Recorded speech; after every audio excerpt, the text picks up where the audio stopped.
what they were pulling me in for is because there was a strand of barbed wire on the front of the truck, and it kept sliding up.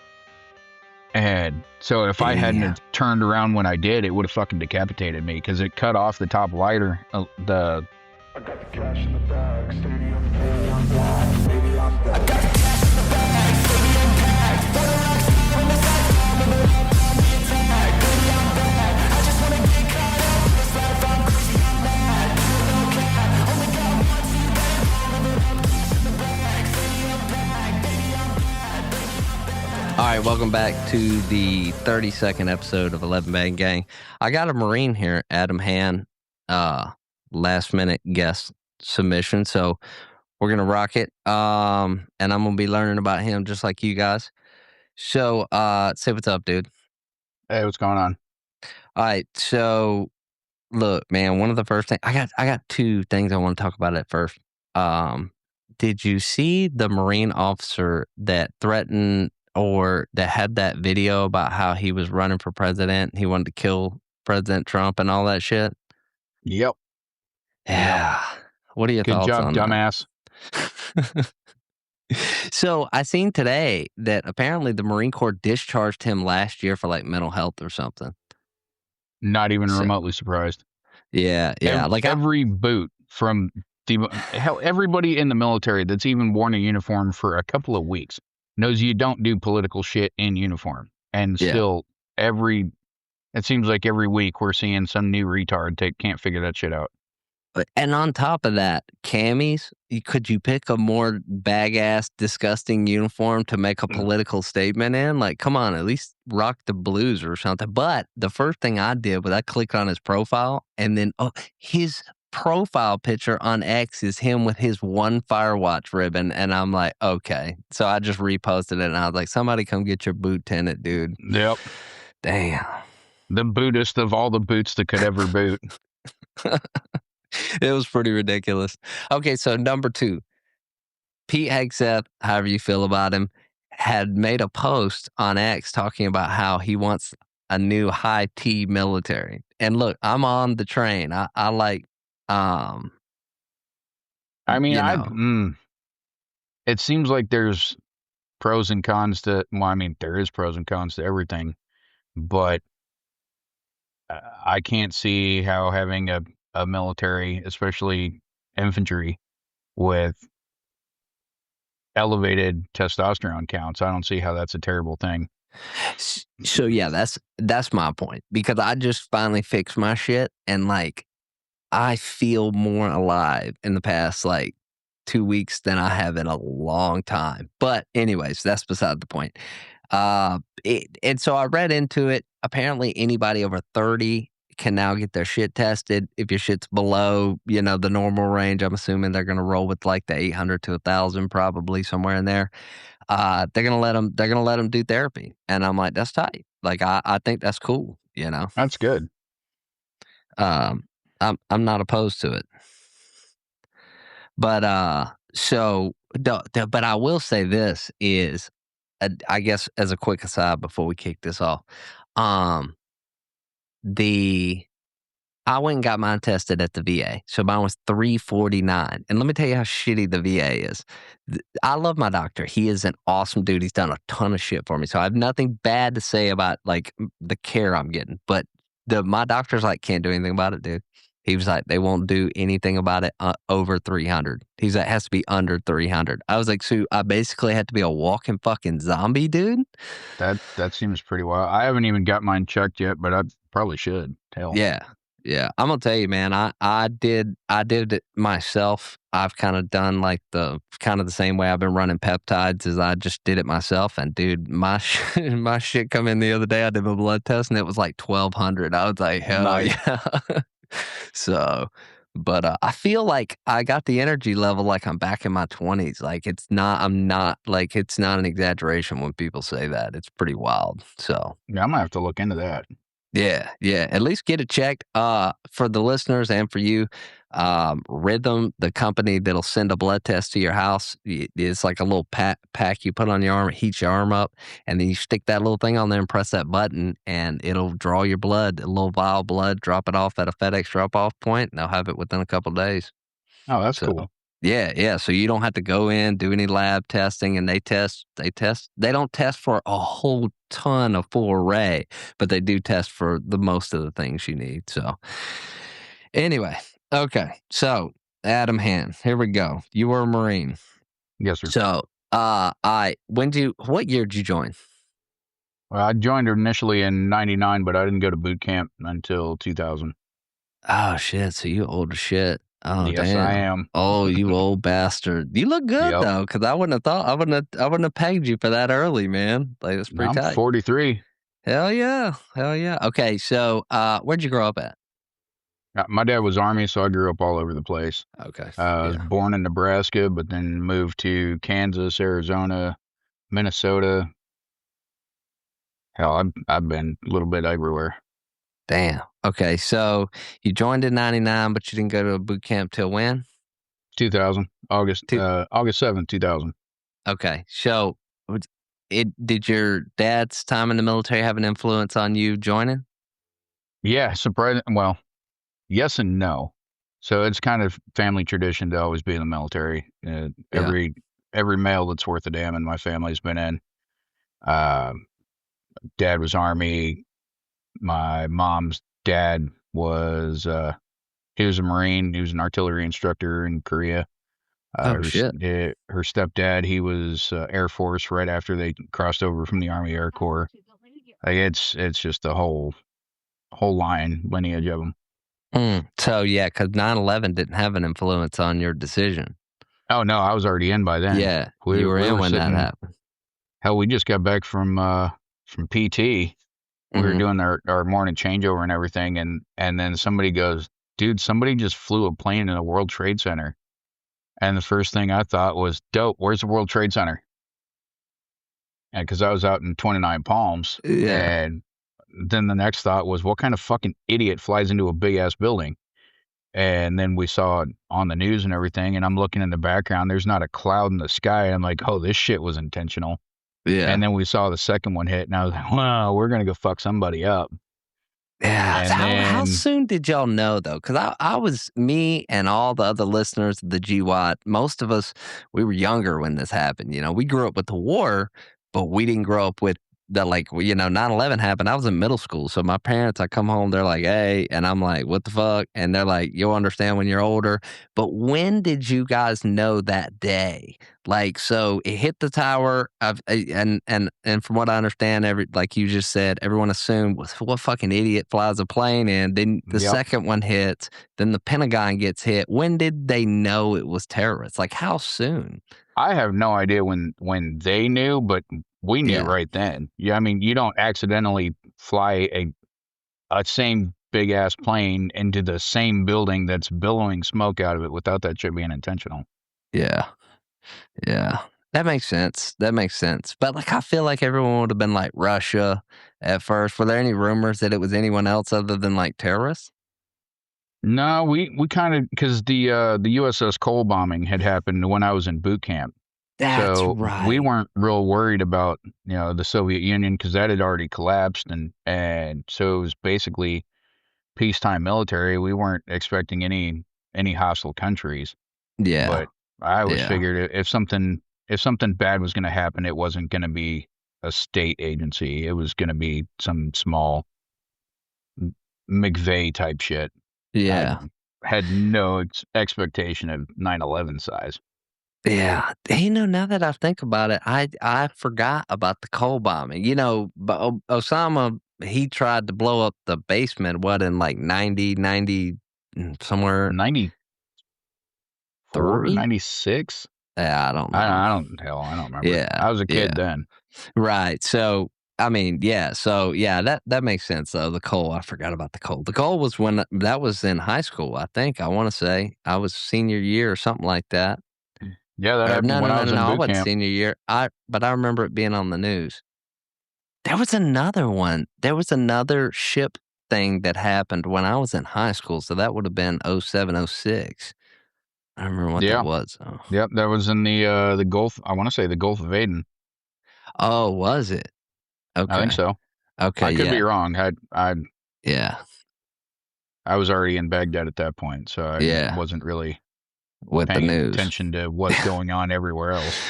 Yeah, that was me. I couldn't tell you what happened in 2011, 2012 because I was in Afghanistan, and then No, yeah, that's the one place I wanted to go. I didn't get to. man, I wanted to go to Iraq, man, like my whole time growing up. So I read like the book from 3-1 with We Were One in Fallujah. You know, I grew up reading that book. And so everything was Iraq. And so like when I joined, I was like, we're going to Iraq. And we went on a MEU, 2-4 went to on the 11th MEU. And then when we got back from the MEU, they changed it to Afghanistan and they were like, you're going to Afghanistan. I was like, fuck. It actually made me nervous because I was like, no one's ever talked about this fucking place, you Yeah. know? So, yeah. Yeah, I Okay. was real pissed off when we went to Iraq instead of Afghanistan. I'm like, wait a minute, what the fuck do these guys have to do with it? Yeah. We know it's Bin Laden, we know he's there. Then what the fuck are we doing? Ah, Let's go get him, guys. that's a good question. I need to write that down for later. Okay. So, question I ask every guest. All right. So, you were a Marine. Your dad was military. Your family has a heritage of military. So, I'm sure you heard a bunch of stories. Expectation versus reality. Did you go to West Coast or East Coast? West Coast. Okay, so Hollywood, we won't hold that against you. But That's so, fine. At least we didn't walk in circles. hey, bro, look here. I don't know, real quick. I got Now, to San redeem Diego myself. Now, my drill instructor was fucked up. Like we would oh, go on morning runs, and the San Diego, the MCRD there is right up against the San Diego airport. So we'd yeah, run right along the fence line, and he'd stop us and watch the planes take off. Look at all those happy motherfuckers right there. That's not you bitches. You're here forever until you die. Like, oh fuck, man. dude. You know that honestly. So I went to MCT on the West Coast. So I was on Pendleton for MCT and went to boot camp in Paris. I always like to say I'm a hybrid. I got the best of both worlds. But that is such a psychological mind fuck, dude. Oh You yeah. know, to be right Oh yeah. next to the fucking airport, man. And this Damn. was pre like everyone has feelings, fucking Yeah. Marine Corps too. So there's stories that I'll save for when we're not recording because I don't know if there's a time A on that fucking one. statute of limitations. Oh Okay, yeah. so let me get to my question. So expectation versus reality. You had an idea of what it was going to be like before you went, and how it was when you got there. Oh, You I know, thought I did. I didn't have a fucking clue. yeah, yeah. No, I was way off. Was it better or worse? It was, dude, I hated boot camp. Like I hated that shit with a passion. Like I don't know what I was thinking going into it that it was going to be like. Like I knew it was going to be labor intensive, physical stuff like that. Right. I just fucking hated it. Mm, And then about halfway through, it just fucking clicked, and I was like, all right, let's do this. yeah, yeah. I guess you finally get in the routine, and two, you finally get to the mental point where you're like, okay, yes, I see the game. Like when you see the game, then you're like, Yep. okay, I see the game. Like, okay, they're not just trying to kill us all. You know what I mean? Like Yep. this isn't that hard, you know.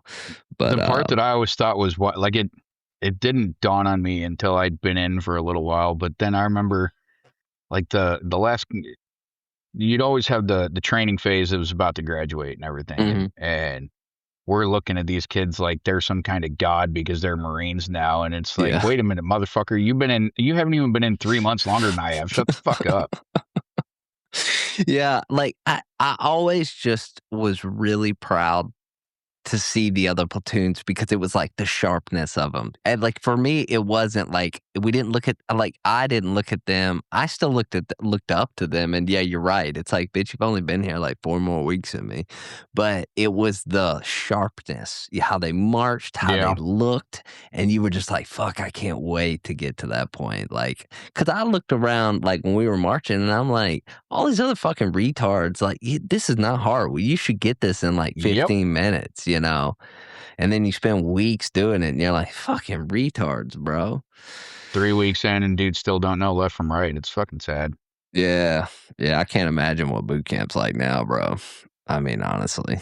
But anyway, okay. So you leave there, you think you're top shit. That's how everybody feels. And then you Mm-hmm. get to the motherfucking fleet. I'm just going to skip SOI unless you got something crazy that happened in there. Not well.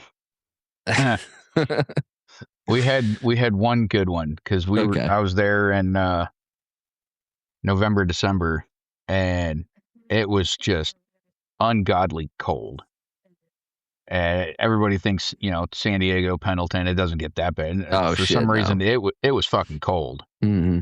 And so we get this genius idea that we're gonna start, light a little fire with our MRE cardboard and shit, right? And so me and the guy that's in my fighting position, so we got this little thing. I mean, it couldn't have been more than that, but we just kept burning stupid shit, right? And then one of the instructors, who's got a fucking fire going? We're like, oh, covering that shit up real quick. Well, then a flare pops off, and then we look out, and there's just smoke hovering across the ground, and we're like, oh, fuck. Oh shit. Yeah, I bet he fucking fucked you guys up for that. No, we got it covered pretty quick. I don't think they figured out where it came Oh, from. They just knew it nice. was there somewhere. Mhm. Now that like for those of you who East Coast Marines who never got the golden opportunity to go to the West Coast, he's right. Pendleton is in between LA and San Diego, and it is beautiful weather. But Pendleton is 26,000 acres, and it's actually it has a mountain range that surrounds it, and really the only thing that connects it to the ocean is a very small spot at a top gate in the 52 area up there, but it has like a continuous mountain range around it. So it has its own fucking weather patterns, dude. Oh And yeah, like, its own wind tunnel comes ripping down through there, and it just sucks. yeah, the wintertime, dude, in the field, it was cold as fuck, man. I was there for 4 years and I'm telling you, dude, there were times where I was just like, it is cold as fuck out here. Oh, and then there's a mountain range that you can go up to like, I think 10,000 foot elevation up there. I can't, No, I don't think it's you don't that think it's high. that high? I'd have to No, go I look. think it's still fairly short, Is it fairly but short? yeah, I I think it's only like 4,000, It might. Yeah, you're probably right. something like that. If Yeah, even that high. yeah. Hell, it might even be 2 grand, but you're so close to the ocean, you're damn near at sea level. Yeah, now but that mountain range up there has bison on it, and it does get below freezing in the wintertime sometimes up that high, Yes, so, it does. yeah, it sucks. But, so what unit did you end up going to? So my first four, I was with 1-7 out in 29 Palms, Oh. and then after that, I ended up getting recalled 3 more times. So, did you know what 29 Palms was before you went? Not a fucking clue. And they bring Oh, you in. The crazy part is they bring you in at night, so yeah. all you can see is all the orange lights of base, and you're like, oh, this doesn't look that bad. You wake up the next morning, walk outside. What the fuck happened? Where did everything go?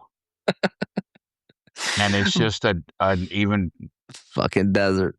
it's a fucked up shade of light brown or dark brown. That's it. There's nothing there. I remember they used to sell T-shirts in the PX that said 29 Palms, 220 miles from Vegas, 6 feet from hell. That's pretty good.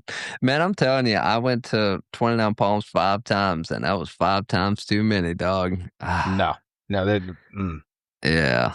Yeah. and especially peacetime infantry life, it just absolutely sucks ass. Yeah. Like you can only run the same ranges so many times. You can only hike out there so many times. That shit was still that I still to this day am the firmest believer that humping in the Marine Corps is the dumbest fucking thing we do anymore. Like there is zero reason to Yeah. do it. Yeah. I mean, yeah, you got to do it every once in a while. Yeah, sure, great. You're keeping up, the physical standards and all that shit. We got to Iraq. I didn't fucking walk anywhere ever unless it was a patrol. Yeah. Yeah. Yeah. I mean, you're right. I have probably I have a herniated L5S1 disc thanks to probably humping, rucking, Yeah, some and of the then sort. then you'd have the guys that weren't at any sort of a forward thinker. Well, what happens when our vehicle breaks down? I don't know. They're probably gonna call another fucking vehicle, Or a or helicopter. we're gonna crossload, or Yeah. any number of things. But we're not going to walk to the fight. It's not going to happen anymore. Yeah. Yeah. I mean, you're Especially right. with the speed of combat now. It's Yeah. Yeah. I think I think it is more of a mental toughness building exercise than anything, to be honest. I mean, I'm sure, but it's still fucking stupid. yeah. Now the cost, if they would add the cost up, just like parachuting, bro. Like I did not realize as a Marine, like we did fast roping because I was a helo company, and I did not realize how many dudes from like the 101st, the paratrooping army units, they blow out their knees all the fucking Oh yeah. time, Oh and I'm yeah. just like, what? For what, bro? We're not D-Day-ing this shit anymore. This ain't Normandy. Hell no. God. And then you would see, especially at Pendleton, you would see the LCACs running up and down up onto the beaches all the time, and it's like, why? Yeah. And it's like, yeah, okay, I get it, but I get now that it's definitely more of a possibility at this point in time. Yeah. But back then it was, okay, what are we gonna do? Right. Like, Yeah. oh well, we're gonna go ashore. Okay, well, all the major population centers are within 10 miles of the ocean. Okay, fair, but this isn't like D-Day. They Yeah. have missiles that can hit Take dudes landing out. craft way the fuck out there. Yeah. It's like that. You know, I Some things will never change, but I mean, I get it. You still have to train to the basics, but at the yeah. same time, it's like, okay, you also have to grow. You have to plan. The Marine Corps is infamous for always training for the war we already fought, Yeah. Yeah. and it's only been within the last 10 years or so where we've gotten leadership that's come in that's gone, okay, that's great and all. We can train for that. We can handle that if it comes up. What are we going to face in the future? Yeah. Like, Yeah. I guarantee you, 10 years ago, nobody was thinking about the IEDs flying now. Yeah, for sure. Like, that's fucking terrifying, bro. Dude, I'm telling you, man, like, yeah, I mean, yeah, on the LCAC piece, I mean, you're right. Having been, you never went on a mute, did you? Nope. I'm the Yes. only Marine I know that's never stepped foot on ship. I'll tell you, the count your blessings, homie, because it sucks. But the LCACs, we used them for some exercises. You can see how if we could hold a beachhead, they're useful more so not for landing under combat, but logistics. That's Yeah. pretty much it. But here's the kicker. 2 episodes ago, for the listeners, if you're just listening to this episode and you haven't listened 2 episodes back, that former officer said the Navy failed. He said straight up, he's like, the Straits of Hormuz, he said, we paid the Navy billions of dollars every year to be the greatest Navy in the world, and you can't hold a fucking straight. He said that's failure. But now that's on him. Yeah. And this is a guy who graduated from motherfucking whatever college it was, the army college. So this dude knows war and the doctrine of war. So hey man, like if you say that, okay. But I wouldn't have said that because I would have said, well, Iran has fucking ballistic missiles. Like kind of Well, I what you mean, I said. would have gone with there's a lot of water there, Yeah. Yeah. and we don't have that many ships there. From Well, now, I mean, maybe we do. I don't know. I'm just some yeah. asshole uh, that makes fun of people on the internet. It's like, So his main point though, which I'll go ahead and add it here, was that we don't have the correct type of Navy. He said that in the past, the Navy has refused to go with smaller, faster interdicting ships. And he mhm. said because they didn't see this mission coming, which actually goes right back to your point that you were just talking about, where you're like, we don't fight for the wars that we're going to fight. We don't train for them. And he said that's basically what happened. Our Navy is too slow and too big. And he said the current conflict shows that that's not the right approach. We can't use it. So, I mean, yeah. that there's a reason that somebody came up with the idea of the littoral combat ship. I Yeah. mean, granted, the execution was absolute dog shit, but there's still a very good fucking reason for it. Yeah. I actually think he mentioned the littoral, and I don't know much about it, so I kind of was just like, okay, but yeah. Well, the littoral combat ships was this great. It started off as a really great idea where you're making combat capable craft that are able to get way closer to shore, and that way they can provide that direct support without being a cruiser that's got to sit way offshore that can't do the direct gunfire anymore like battleships could back in the day. Mm. And now we rely on Tomahawks and cruise missiles and all that stuff.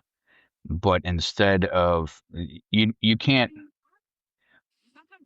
it's almost like Anglo doesn't quite have they still have a purpose, but Yeah, it's before you got on the radio, you called for naval gunfire. yeah. Now you're calling for a predator strike. But the littoral combat ship was meant to be able to resist opposed landings. Mm. And it seems like there's a great calling for it, and then there was just poor execution. Mm, yeah.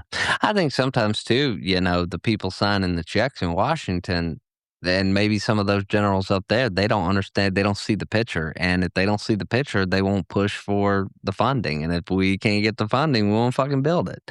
No. And his point too was China built 1,000 fucking ships last year and we built 3. And he was like, that's a problem. So Well, to be fair, China considers everything that goes on water to be a fucking combat vessel, and that's yeah, including their fishing trawlers and all their other bullshit. yeah, So yeah. if China says they've got 1 million fucking ships, I'd really doubt it. Yeah, to be honest, I'd I'm be like, big in. okay, you might have like 50, but a rowboat doesn't count, homie. Yeah. Somebody asked me the other day if China would be like Russia, where we seen them finally go to combat and they've just failed miserably. And I was like, honestly, I don't know. I said, because, used to what was the going thing when we were in the Marine Corps was, yeah, China's going to whip our ass because they got a 1 million-man army. But like now that I look, I'm like, I don't know if the Chinese shit really as good as they say it is, Yeah, you can have 1 million people and that's great and all, but when out of that million, there's only 300,000 that actually knows how to use the Yeah. weapon they were given. Yeah. Okay. Yeah. I mean, And then you got a shit ton of bullet sponges. That's what you got. yeah, yeah. And I mean, look, mass is good, but at the same time, you get to the point where it's like, okay, experience matters. And if there's one thing America's good at, we keep experience in the ranks. I mean, it's starting to go away now, but you know what I'm saying? I mean, America's wars are pretty fresh compared to anybody else's in the Yeah. world. So, all right. So you get to what 7th Marines, what unit? Which one?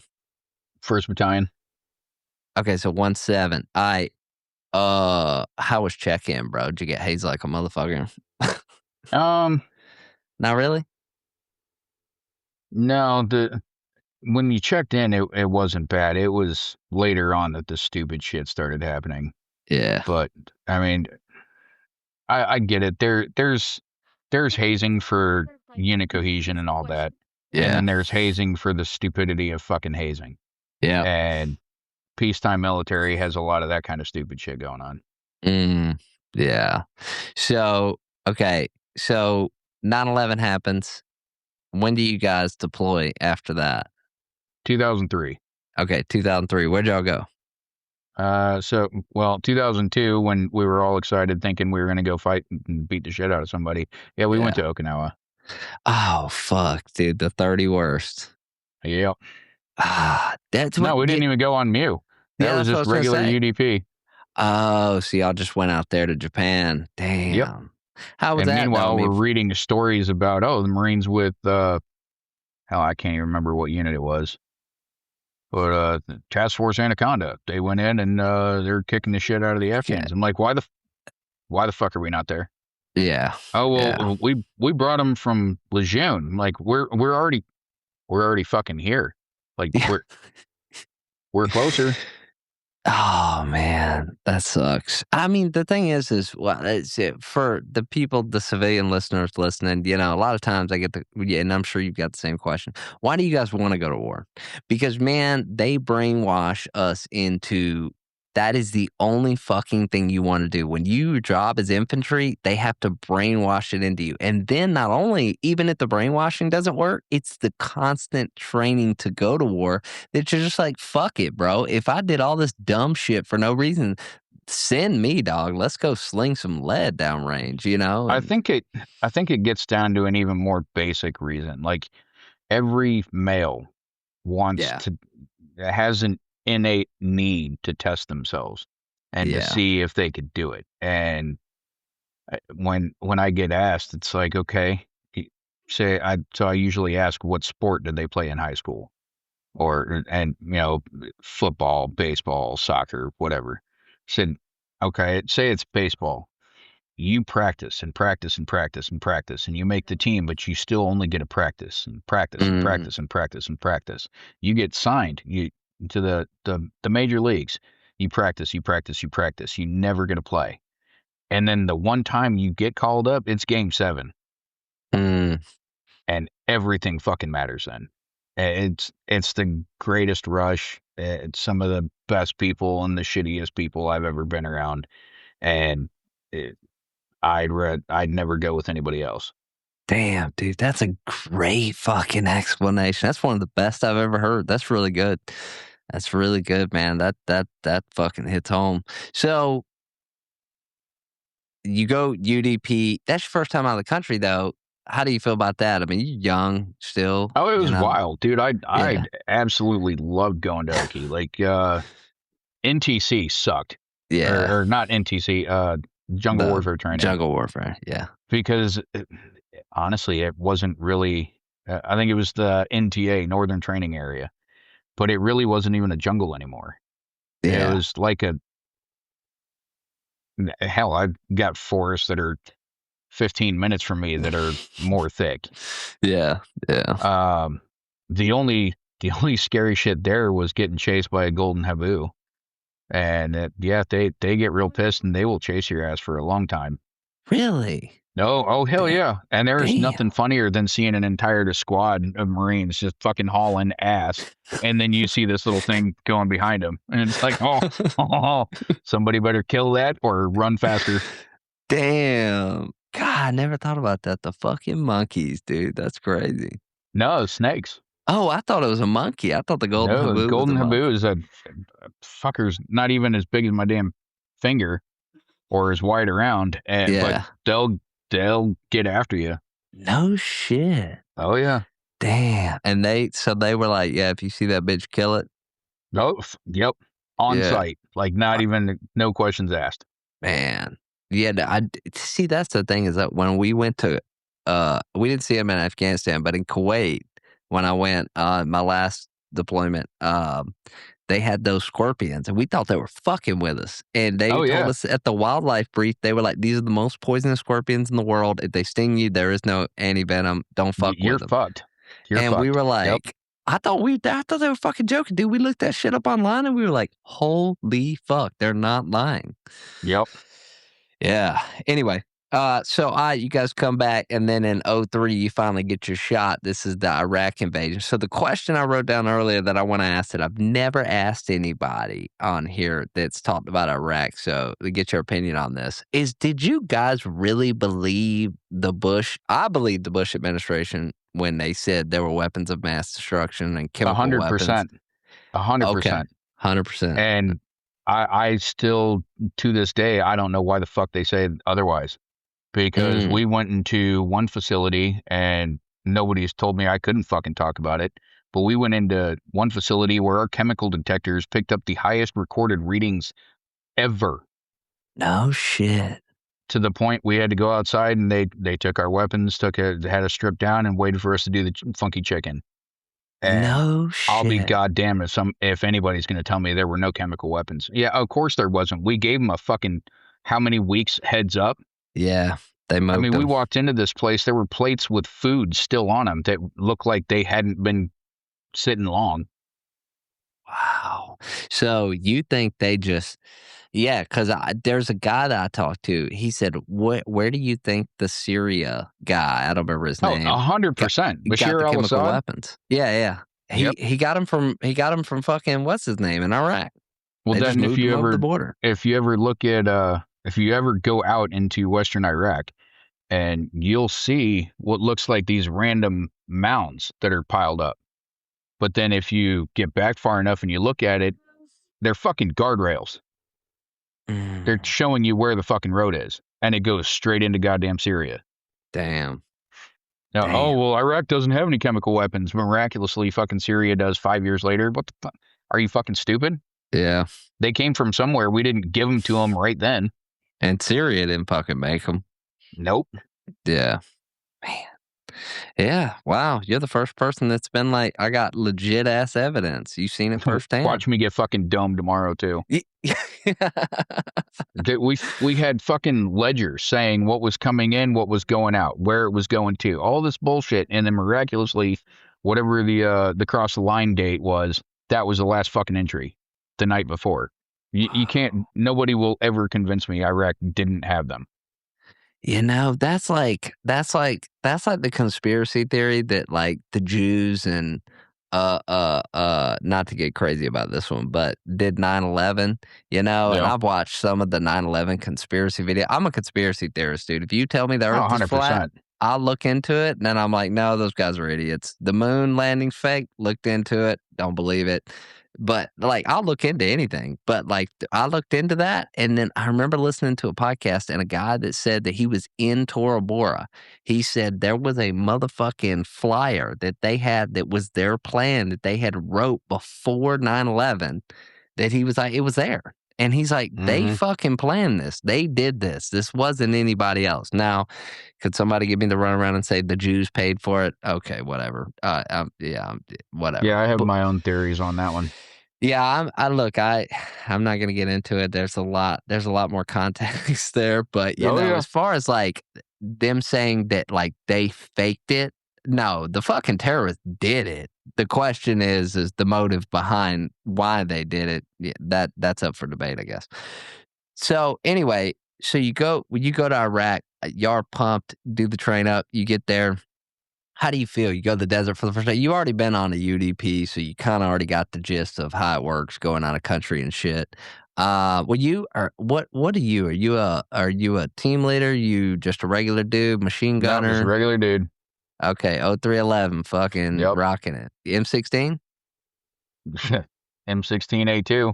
Hell yeah, brother. Did they have the ACOGs then, or y'all rocking something different? No, so we didn't initially, and Okay. then I want to say like a week or two before, that's when we got the M16A4, Hell and we yeah. got one dude in the squad had an ACOG because that's what they had to give us. Damn. Oh Oh fuck, man, we see, were we were running in desert tricolors with still having fucking woodland vests. wow, man, dude, I've heard the stories of early Iraq, and it blows me away because, like, Oh by the yeah, time I went to Afghanistan in 2011, money was not a motherfucking object, dude. We were actually the first battalion. 2-4 was to take the 416 into Afghanistan, the Hetzler and Koff. nice. Yeah, it was a banger, dude. I love that gun. Anyway, so anyway, you get there. How do you feel? I mean, you're rocking it. You get there. What do they tell you guys? I mean, they're obviously like you're going to Iraq, but you know the mission. Bush has laid it out. But what is the mission for you guys? What's the first thing you guys do? Oh, we sat there and waited Hurry up and wait. because the UN was getting involved, and then France was supposedly with us, and then they weren't with us, and it's like, who the fuck cares? It's France. Yeah. Like nobody had any respect for the French back then. I still, to this day, I fucking don't. I don't give a shit. Yeah. When you're, I'd say I'm probably talking out of my ass on this one, but I like to talk shit a lot, and I'd say, well, when was the last time the French won a war? Mm-hmm. When was Mm-hmm. the last time the French won a fight? So the French Revolution doesn't count because one of those two assholes had to. Yeah. Yeah.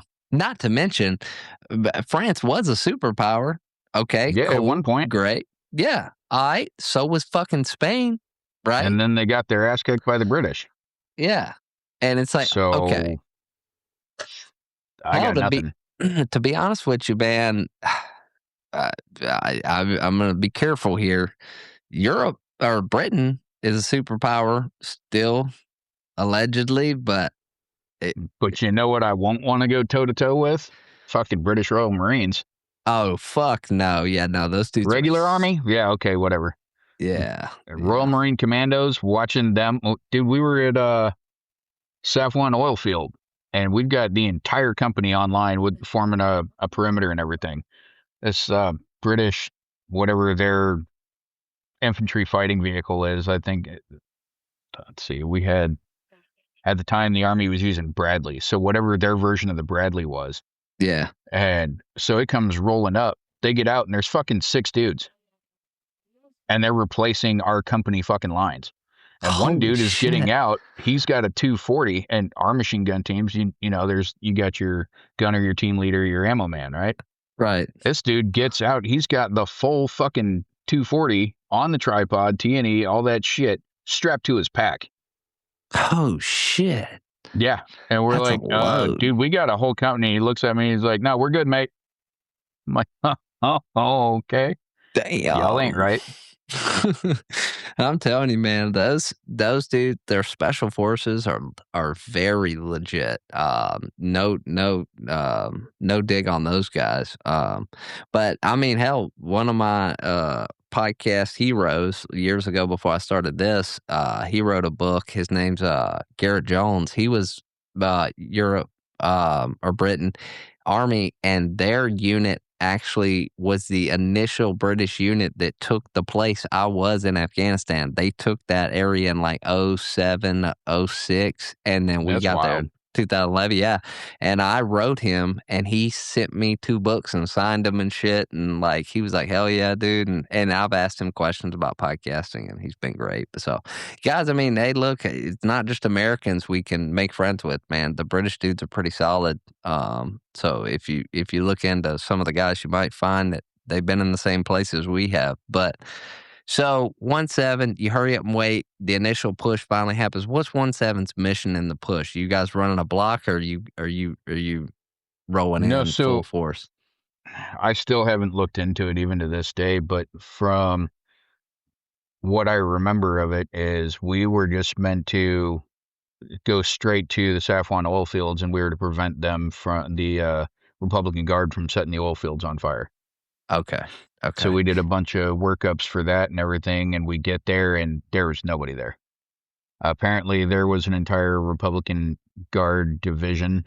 It Yeah. was on this place called Safwan Hill, which was literally right across the border from us. We could see it. And from my understanding, they dropped so much ordnance on that hill and on that division that it lowered the elevation of that hill by a solid foot. Damn. Damn. See, one of the things that I want some of the listeners to realize right now is you may have not known the very specifics of the mission, but you knew the overall mission. 1-7 will protect this oil field or take it over, and we're going to hold it. Bro, I cannot tell you how many Army guys I've talked to that, like, literally they're low end of the totem pole like you. And I'm like, so what was y'all's mission? They're like, I don't fucking know. They're like, bro, Yeah. they were just like, hey, go to that truck, hold this position. And like, it's almost like, you remember the 5-paragraph orders that we did, and you remember that passed down the command, hires, Yep. orders, and all that. And it seems so fucking tedious and so stupid. And I still thought that even as a civilian, but now that I'm doing this podcast, it's finally come full circle, and I realize how important that was. Oh, Is tell absolutely. the lowest man in the unit the mission, so that he understands the overall concept of operations. I mean, it sounds stupid, but it pays dividends, I think, you know? I mean, yeah. But, so how long were you guys holding that oil field for? Not very long. I Okay. think we were only, I don't remember it being more than a couple, maybe a day or two. And Damn. then we started pushing on. But we're in AAVs and Mhm. the old school AAVs, so the only place you got a window is if you're standing up. Yeah. And but we weren't initially. I want to say we were buttoned up for most of the push. Yeah. I think I think the initial push we were buttoned up. We had a few times where we were pulling essentially convoy security with Amtrak's. Mhm. Um, but then hell, I couldn't even tell you all the places we stopped in. Yeah. And Yeah. just because you wouldn't hardly see anything until you get out and, oh, by the way, we're going this way. Oh, okay. Yeah. Yeah. The AAV, you were talking about the LCACs earlier. That's how they are, dude. You don't see shit. And that actually makes you seasick as fuck, because when you're coming out to the ship, you're going against the waves, and you're just in this room, and you're like, oh shit. Yeah, I But can't imagine. yeah, but I mean, I heard the AAVs were hot as fuck, so I don't Oh envy yeah, they you at were, all. and we Oh, were in full mop the entire time.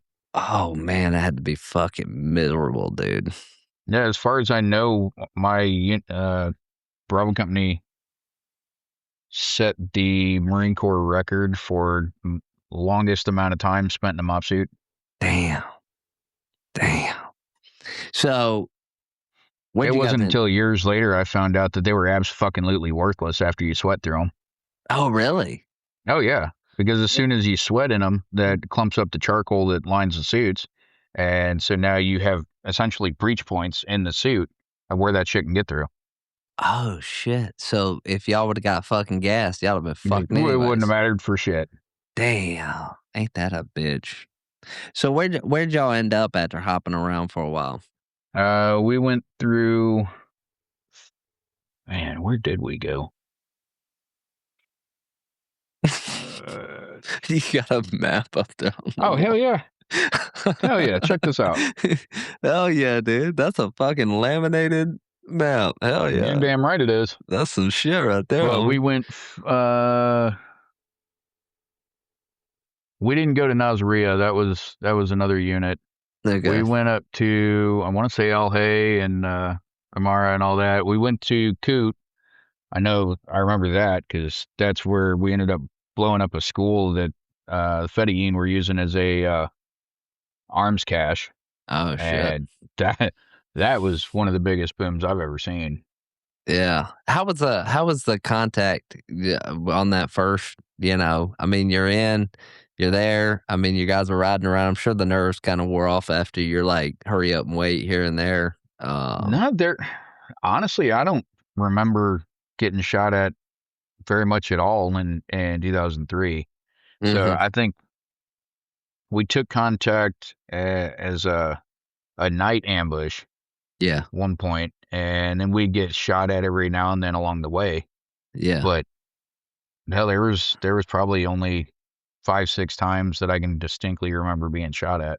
Shit. Okay. So that was kind of a uneventful hurry up, wait, hold this, hold that, get into a few Yep. skirmishes. Yeah. So, but first time getting shot at, I mean, yeah, or returning fire or something like that. I don't like to ask first time people kill somebody because that's stupid and hard to judge. But It was so the first time we got shot at was during that night ambush, and every once in a while, like you'd hear or rounds going past your head or something like that. But for yeah. the most part, honestly, from an outside perspective, it probably looked like we were just dumping rounds into the fucking desert. Yeah. Yeah. And one of our tracks broke down, and then they ended up getting illumination up, which was probably a great idea considering now you've silhouetted the broken down Oh, track. yeah. Yeah. And yeah, Yeah. How was that? Did that firefight or that ambush that turn you guys up? Where y'all like, fuck yeah, yeah, oh yeah, we were ready to yeah, go. Like we were just looking for it. And then there yeah. were there were a couple other times that will stick with me forever. And one of them, I believe we were getting into Baghdad. I don't give a shit what anybody says. We beat the army to fucking Baghdad. Oh shit. Okay. There we go. 100%. We were standing at the gates of Baghdad University, and I remember hearing on the BBC, because that was the only radio station we could actually hear. And oh, the American army has rolled into Baghdad, and we're sitting there looking around. Well, where the fuck are they at? And Yeah. it was funny because we'd been there for like 2 or 3 days. And then Damn. finally a Bradley rolls out, and we've gotten to the point where we're secured. The neighborhood's secured. Like we're not taking contact at all. This Bradley rolls out, and this army kid fucking runs out of the back of it. He's all tacked out and everything, and we're literally in fucking t-shirts and PT shorts. Like, Damn.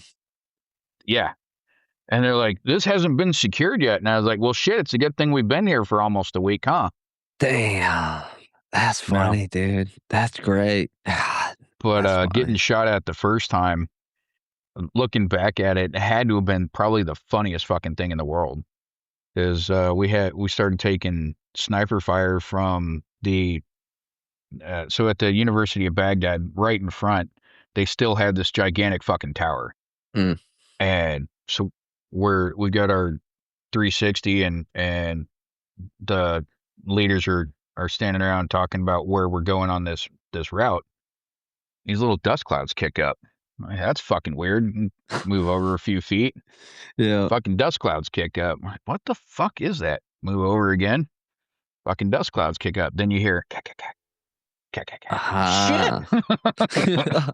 It's so funny how like the first time I got shot at with sniper from a long ways off, and it's so weird to like it how long it takes to register the first time, But then after you dealt with it a couple of times, you're like, oh shit, yeah, I know what this is. Like you start to react quicker.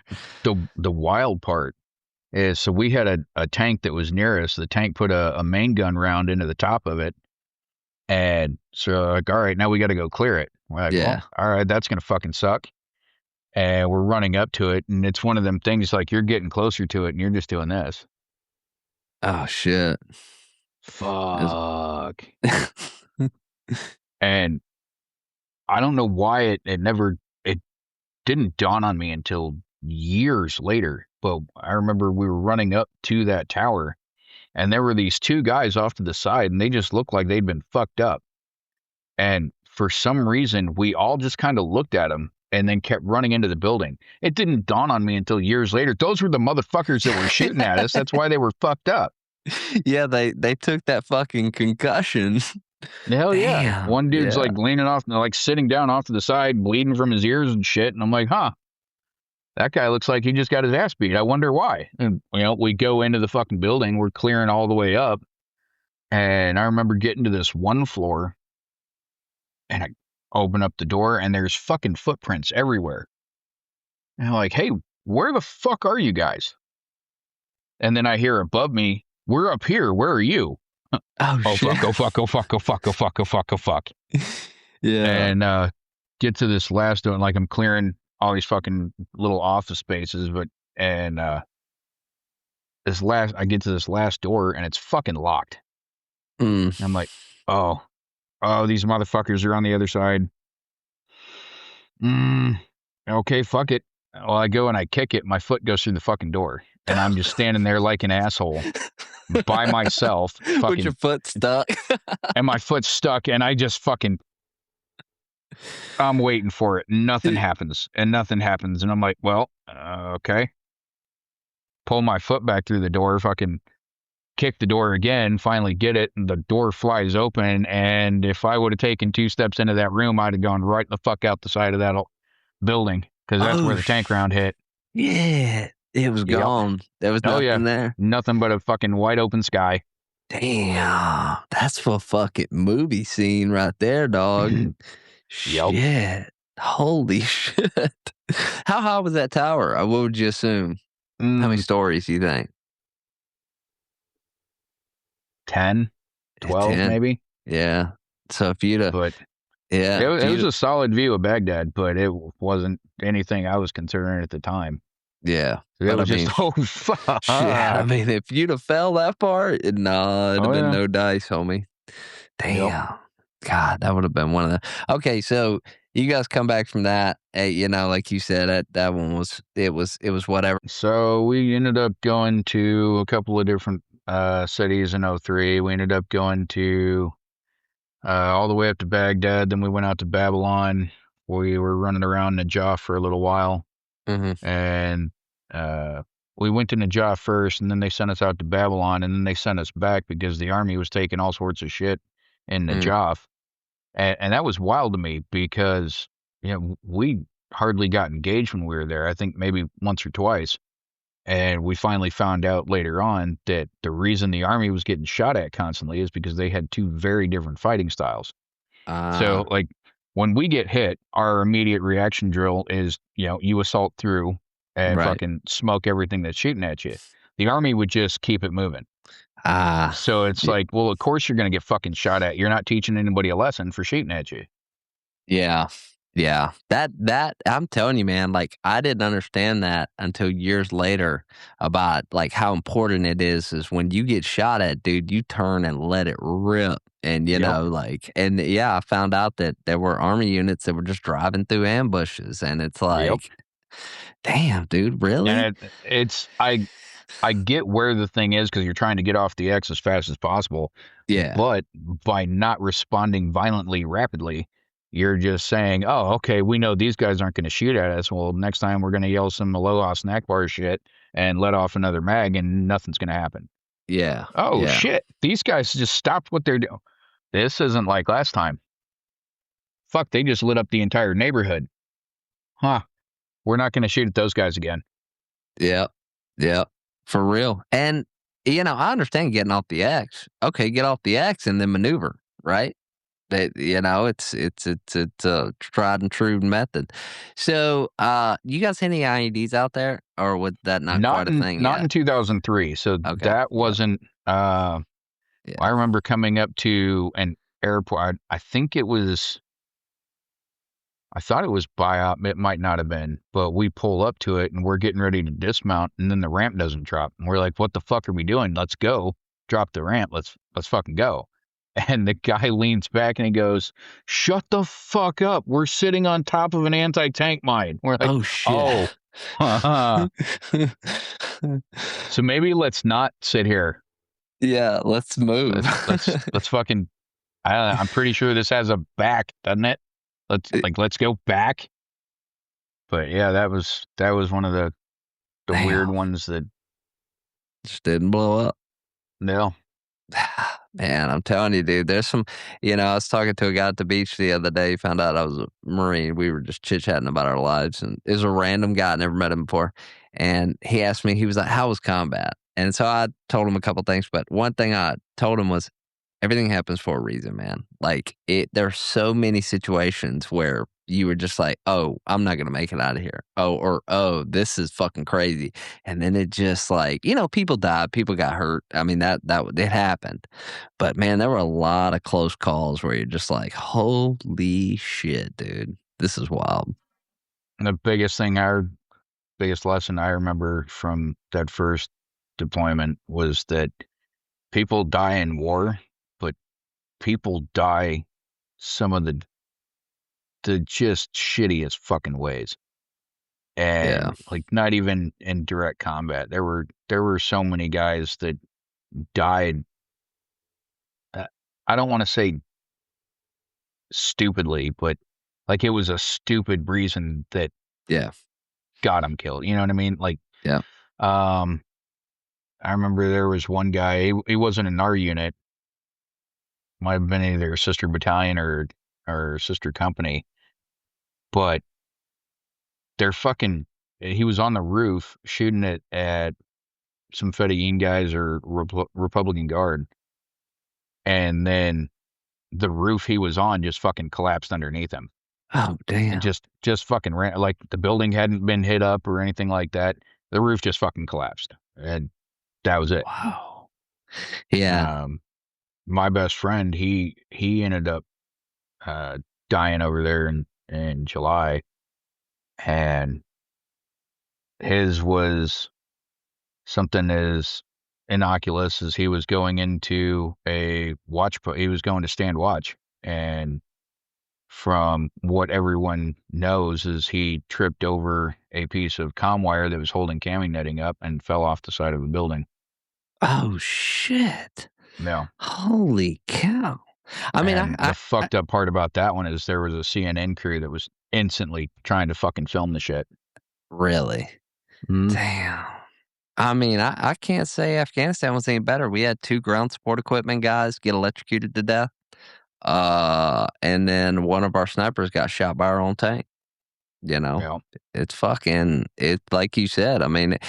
Yeah, you want to say it's stupid. Like they died. It's a fucking stupid reason. And I said the same thing. It's just needless. I mean, that's really the word. They're needless deaths. It didn't need to Yeah. happen. And unfortunately, it fucking does. So we got that was wild too. Is we were the last Marine unit out of the initial push to actually rotate home. Okay. And we actually had Mattis come out and talk to us twice. Oh He's like, fuck "Well, my yeah. fine young man, I can't send you back yet." And then he came out again. We're coming soon, but I can't send you back yet. We ended up leaving in October.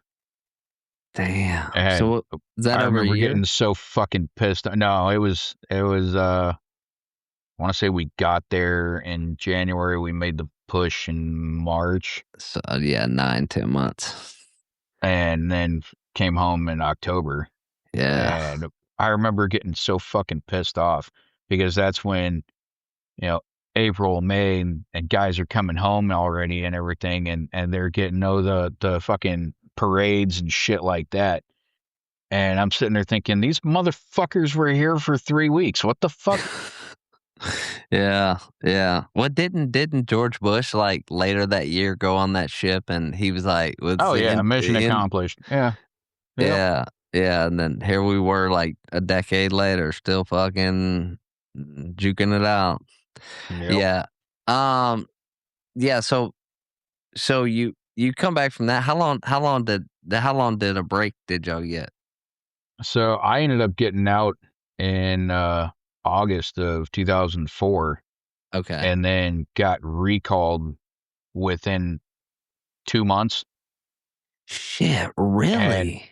oh yeah, it gets even better. The guy that fucking recalled me was my original recruiter. No shit. So Yeah, you're he one of the called me up guys one that. day. He was like, "Hey, what are you doing?" And I was like, "No, fucking off, not really doing anything. Still trying to figure out, the civilian life." He goes, "No, you're not. Pack your shit, bitch. You're coming back." And I went, "Oh, that's fucking funny. Yeah, whatever."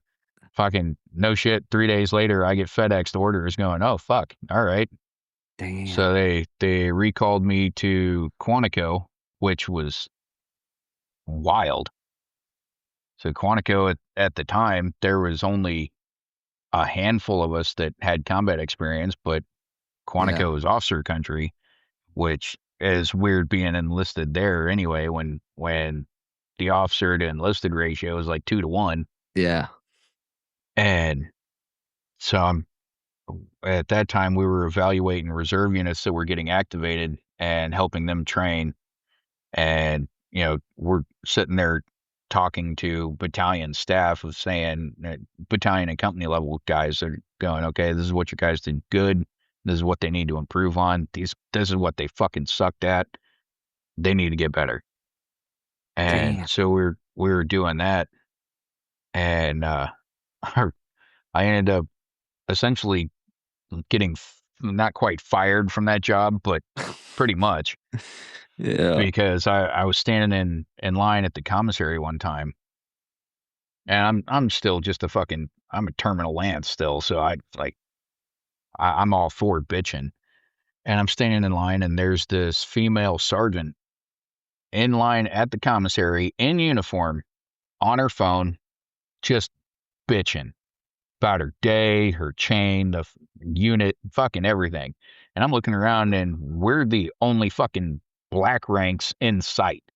Oh shit. So I kind of leaned forward and I'm like, hey, Sergeant, trust and believe I'm all for bitching about your day, but even my dumbass knows there's a time and place, and this ain't either fucking one of them. She goes, who the fuck did you think you were talking to there, Lance Corporal? And I said, well, I thought I was talking to a sergeant. Now I just realized I'm talking to a dumb bitch that doesn't know which the fuck she is. Oh shit. And this major that was standing behind me just does an immediate about face and starts heaving. It just doesn't want to make a fucking sound, but you can see he's trying to hold it together, right? And now I'm fucking pissed because I'm trying to help you not look like a bag of ass and you're trying to be an asshole. Right. Roger. So I look at her and I said, matter of fact, the only reason bitches like you are even in the Marine Corps is to fucking service the rest of us, you goddamn barracks pinata. Well, Oh boy. as one can imagine, that didn't go over well. Yeah. And she said, well, guess who just got orders to Iraq? And I was like, it ain't my first fucking rodeo and I ain't scared. Come to find out, uh, somebody had some ass behind her because the very next morning I came into work and there's a set of fucking orders sitting on my desk and I get a fucking phone call right then. Hey, this is Staff Sergeant so-and-so down at Camp Lejeune. Where the fuck are you? I said, in Quantico. He's like, why the fuck are you there? And I was like, because that's where I've got orders to. And he goes, not anymore, you don't. Get your ass down here. I was like, Roger, where the fuck is Camp Lejeune? Yeah. I said, because I'm in Quantico, Virginia. I don't fucking know. I It's my first time on the East Coast. I have no fucking Yeah. clue where I am in relation to everything else. I mean, I knew, Camp Lejeune. Everybody knows Camp Lejeune, North Carolina, but I'm shit with fucking geography. Yeah. And he goes, "Well, you have until noon to get here." And I'm like, "Okay." So I'm pretty sure that was the fastest drive I've ever made from Damn. anywhere to anywhere. So why'd you get out? You just did so yeah, dude. I was asking when 17 was going back and didn't realize. I forgot you said you got out. Um, Yeah, they yeah. ended up So going back that I want to say shit. I went on terminal and like May or June because I yeah, never took leave. I was one of those dumbasses that was married at the time, and so I never took leave hardly ever, yeah, and just saved everything up because I was done. I absolutely hated the Corps at the time. I just wanted to be out as fast as fucking possible. yeah. So I saved all my leave and took like 3 months worth of fucking terminal. Damn. Yeah, I Oh did yeah. that at the end. So when'd you get married? Um, November 13th, 2000. Okay, so you got married. You were married before, like, at the beginning. Before I got to SOI. Shit. Okay. So In okay. fact, I got married 12 hours before I fucking reported in. So what the fuck did she say when you got recalled? Fucking what? Yeah, because I mean, Yep. I as a single guy, I get it. Like, it's like, okay, you Google it, you're like, yeah, they can do that. IIR. I don't even know how popular Google was at the time, but you know what I'm saying? I mean, you Yeah. could figure it out. Yeah, okay, that's legal. I did 8 years, so when I got out, I gave him the bird. I was like, no, y'all can't do shit now. But Yep. But but we yeah, were at that time we were kind of already rocky, and then we ended up getting divorced in July of '05. okay, okay, so it did, So yeah, it didn't yeah, last. So and you, yeah, it was just it was a wild time, and it's funny because there on Quantico on Fridays you're in your alphas. mhm, So I go and I'm reporting in Camp Lejeune, and I have no idea what the fuck I'm reporting into, but I'm in alphas because that's where I just left from. And all I hear is, "Oh, look at this fucking boot, blah blah blah," and I'm looking around, and all these guys are in civilian clothes. And I just turn around. Of course, I had my mini stack at the time. I was like, "What the fuck did you say to me?" And they're like, I was like, "Oh, okay, that's kind of what I thought. Shut the fuck up." they And so I'm checking in and everything. Come to find out, those guys are in my platoon, and at the time, I'm the only non-NCO in the fucking platoon. wow. Oh yeah, it got fucking wild. Oh, shit. And so we first form up as a platoon, and we meet the sergeant major and the colonel and everything, and all we knew was that we were going to be a PSD element for the regimental commander. Okay. So we're like, all right, that's kind of cool. Yeah. And then Sergeant Major comes out and he was like, "There's too fucking many of you guys to keep track of. How many corporals do I got?" And like half the fucking room raises their hands. Fuck, that's way too goddamn many. How many sergeants do I have? The other half raises their fucking hands. For fuck's sakes, how many lance corporals do I have? And I'm the only motherfucker that raises his hand. It's like, good, all you motherfuckers are gonna report to him because I can keep track of one dude way easier. The rest of them. Wow. So I'm like, I don't like this idea, Sergeant Major. Mm, So I'm having all these fucking NCOs that are reporting to me so I can keep tabs where everyone is. And I'm like, yeah, I'm gonna get a fucking sergeant that's gonna come tell me, "Hey, Lance tell you. Corporal, we're going." Yeah, I'm like, yeah, right. And what made it hysterical is even when we first formed up. So we're going into the chow hall, and so everybody's walking off to the NCO deck, and I'm like, all right, well, I'll see you guys later, I guess. They're like, fuck no, you're with us. You're eating on the NCO deck. And I'm like, even I know that's not a good idea. Yeah. And they're like, nobody's going to fucking say a word to you. So I'm like, okay. Didn't last long. Yeah, so I walk in there, and then within fucking 3 minutes, I have this fucking corporal come run. the fuck do you think you're doing here? And I swear to God, I knew I was golden. Every fucking dude from my platoon just gets up and, who the fuck are you? Oh, they lit him up.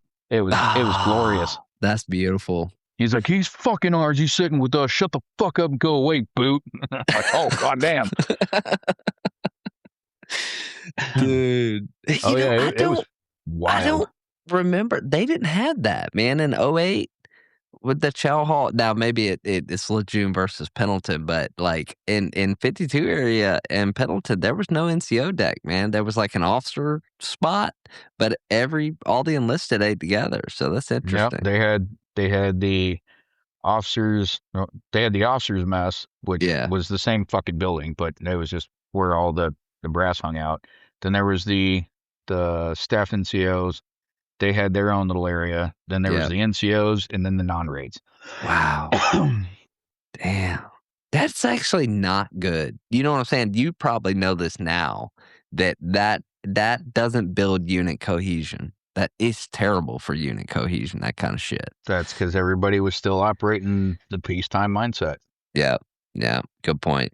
Good point. So what battalion is this that you go to on This Lejeune? was 2nd Marines, Second and Marine. we were for the regiment, which is Okay. wild because you assume regiments nothing but fucking pogues, Yeah. and we were the PSD element for the regimental commander, who Mhm. was the AO commander of all of AO Denver, which is all of Western Iraq. So Wow. we went from everywhere from, well, shit, I'll show you. We were responsible from here Yeah. up and west. Wow. That's a Yeah. huge AO. Oh, yeah, it was a wide fucking That's like space. a quarter of the fucking country, dude. Yep. Holy And shit. we had a colonel. His name was Colonel S.W. Davis, and that man I will follow to hell no matter what. Damn. I don't give a shit. He could call me out of the blue. Hey, I need to go do this. Roger that, sir. I'm coming. Damn. And So you guys, Second Marines, I love how Second Marines are split up, and because I was 2-4s over there with 3-5 and Fifth Marines, mhm. and we got to wear the French Forget, which by the way, just so I can get this out of my system because I'm still holding a grudge from X. Some dumb fucking stupid Marines, older guys, were like, you don't rate the Forget because you were in 2-4. And I was like, bro, 2-4s with Fifth Marines. We rate the Porsche. And they're like, no, no, no, no, no, no, no. You can't wear it because 2-4 is their own battalion. I'm like, bro, 2-4 has been a part of Fifth Marines since fucking World War II when the Army commander we were under, Second Marines, surrendered and we got split up. And I was like, Yep. you dumb son of a bitch. And they're like, no, you don't know what you're talking about. And I'm like, I refuse to accept those dudes as Marines if you can't Google that real quick and You don't fucking. know our own fucking history, but whatever. Yeah. But anyway, aside from that, so you guys go in the country, you're responsible for that. So obviously, this deployment was a little hotter. Did you guys hit any? So you said you didn't see any IEDs, but you said you had TBIs. So I'm assuming this deployment 2005 was yeah. yeah. Yeah. I remember, and it's funny because I can remember commercials from when I was a kid, Yeah. and like with complete clarity, all sorts of shit. Everything past, a little bit from 2003, but mostly from 2005 on. If it's more than a few weeks ago, I don't remember shit.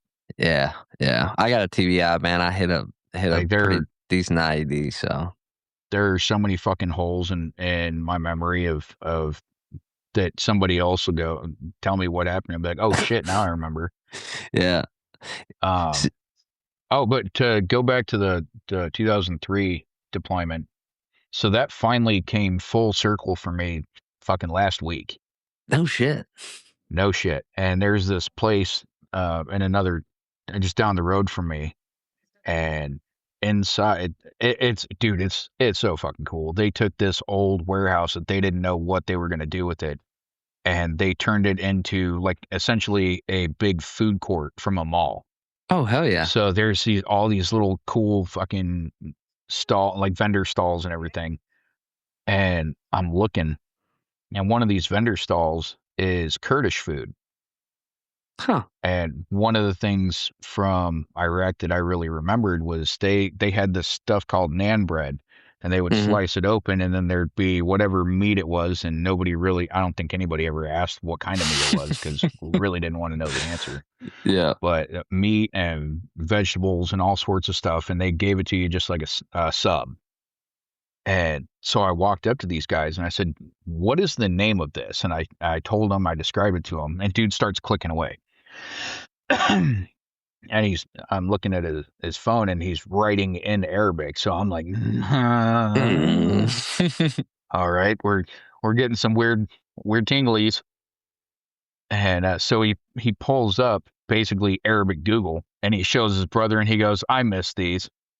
And he showed it. He goes, "Is this what you're talking about?" And I was like, "Yeah." And he tells him the name and I can't fucking pronounce it. And he goes, we need to look into this." Well, come to find out, those two boys are brothers from Baghdad, and they were kids when I made that initial push. No And shit. so, what brought it full cycle is that they waited until things mostly calmed down.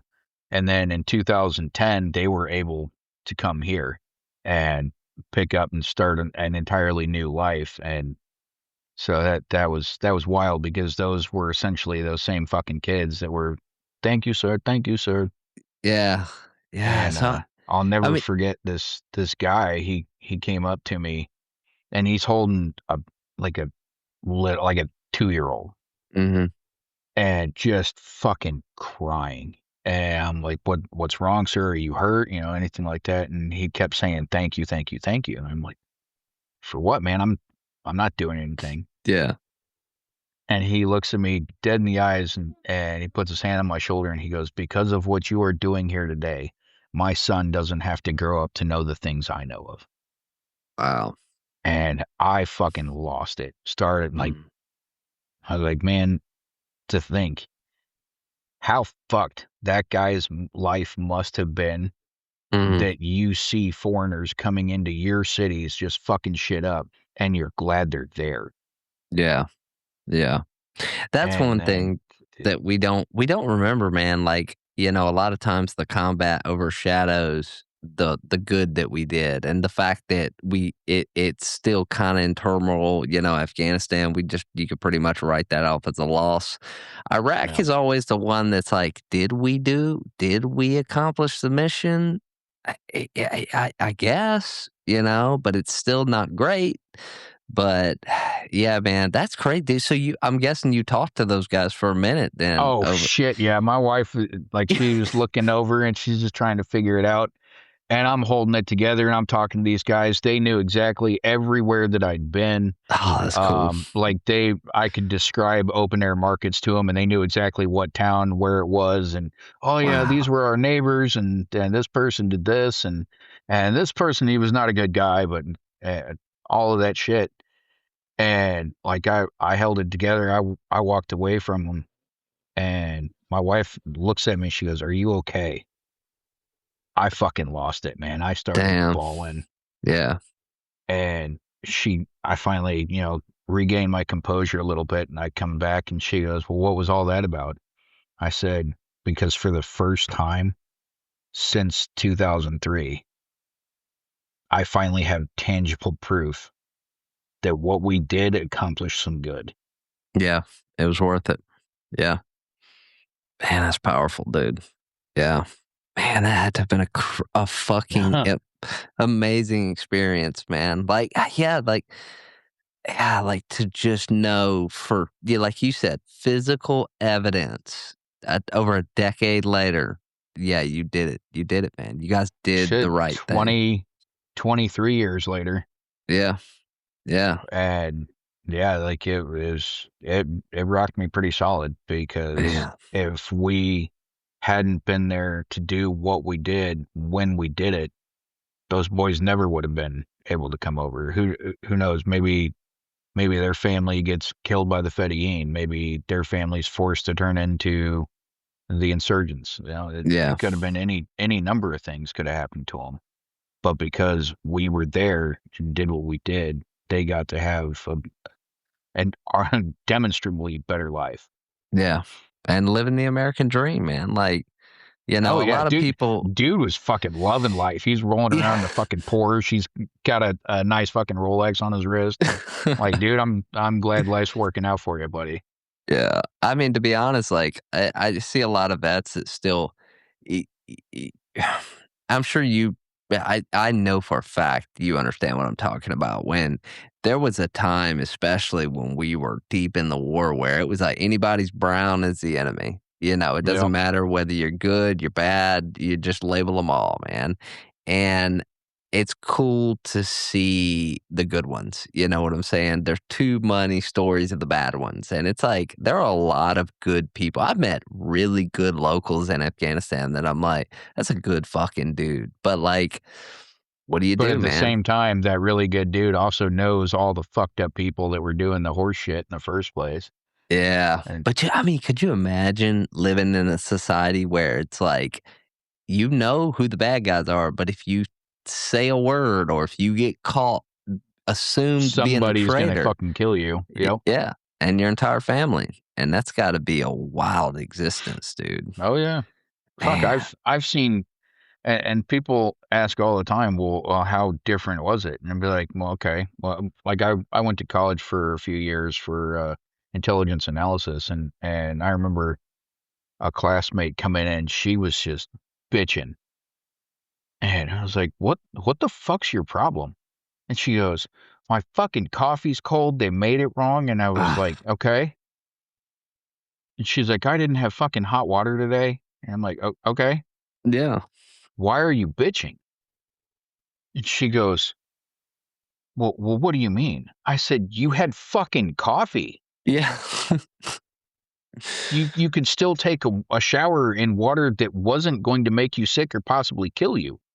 Like the first time we got offered a shower was in this hotel in Baghdad. And lots of guys went in there, and I remember getting this weird fucking feeling like this isn't a good idea. And come to find out that um, the water they were using for those showers was being pumped straight out of the fucking Euphrates, where there's all sorts of dead shit in there, Damn. and every single one of them got sick. Oh, man. And it was fucking wild. I remember when I came home from that the first time.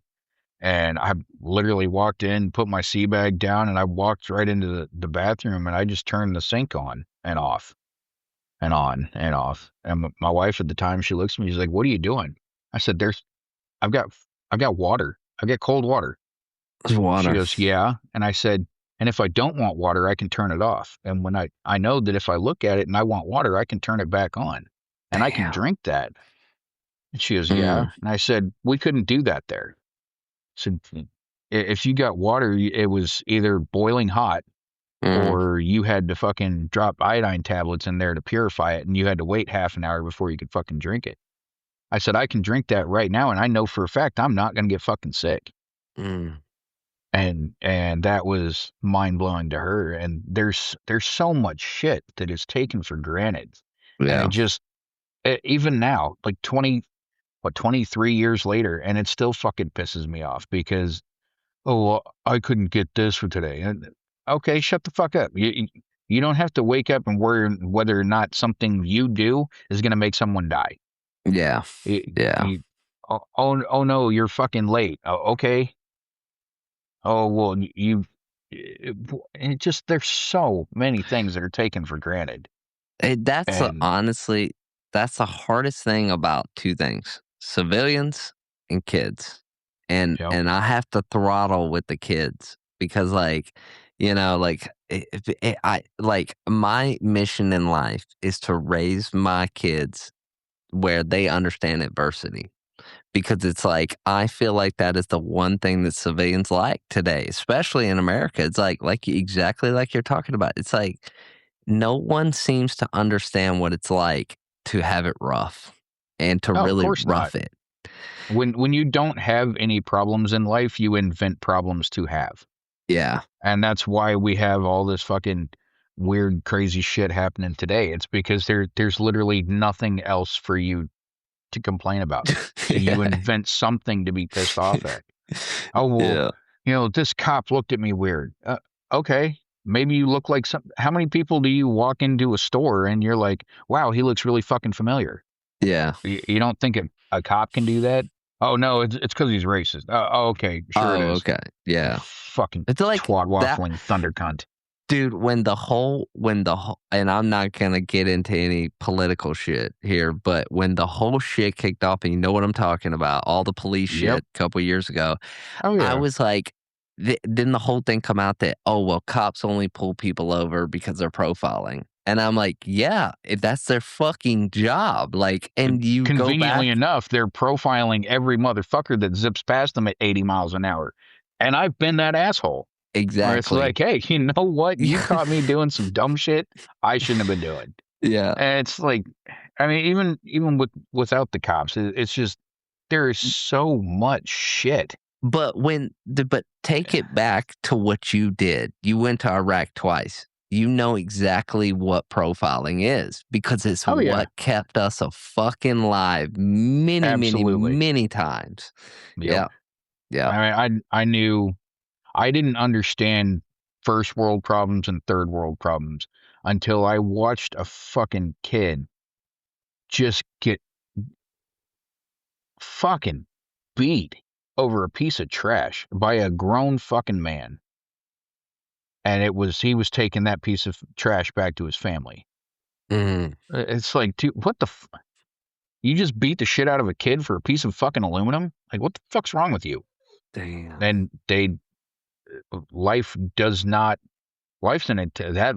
taught me the value of life very, very quickly over there. They do not give a shit the way we do.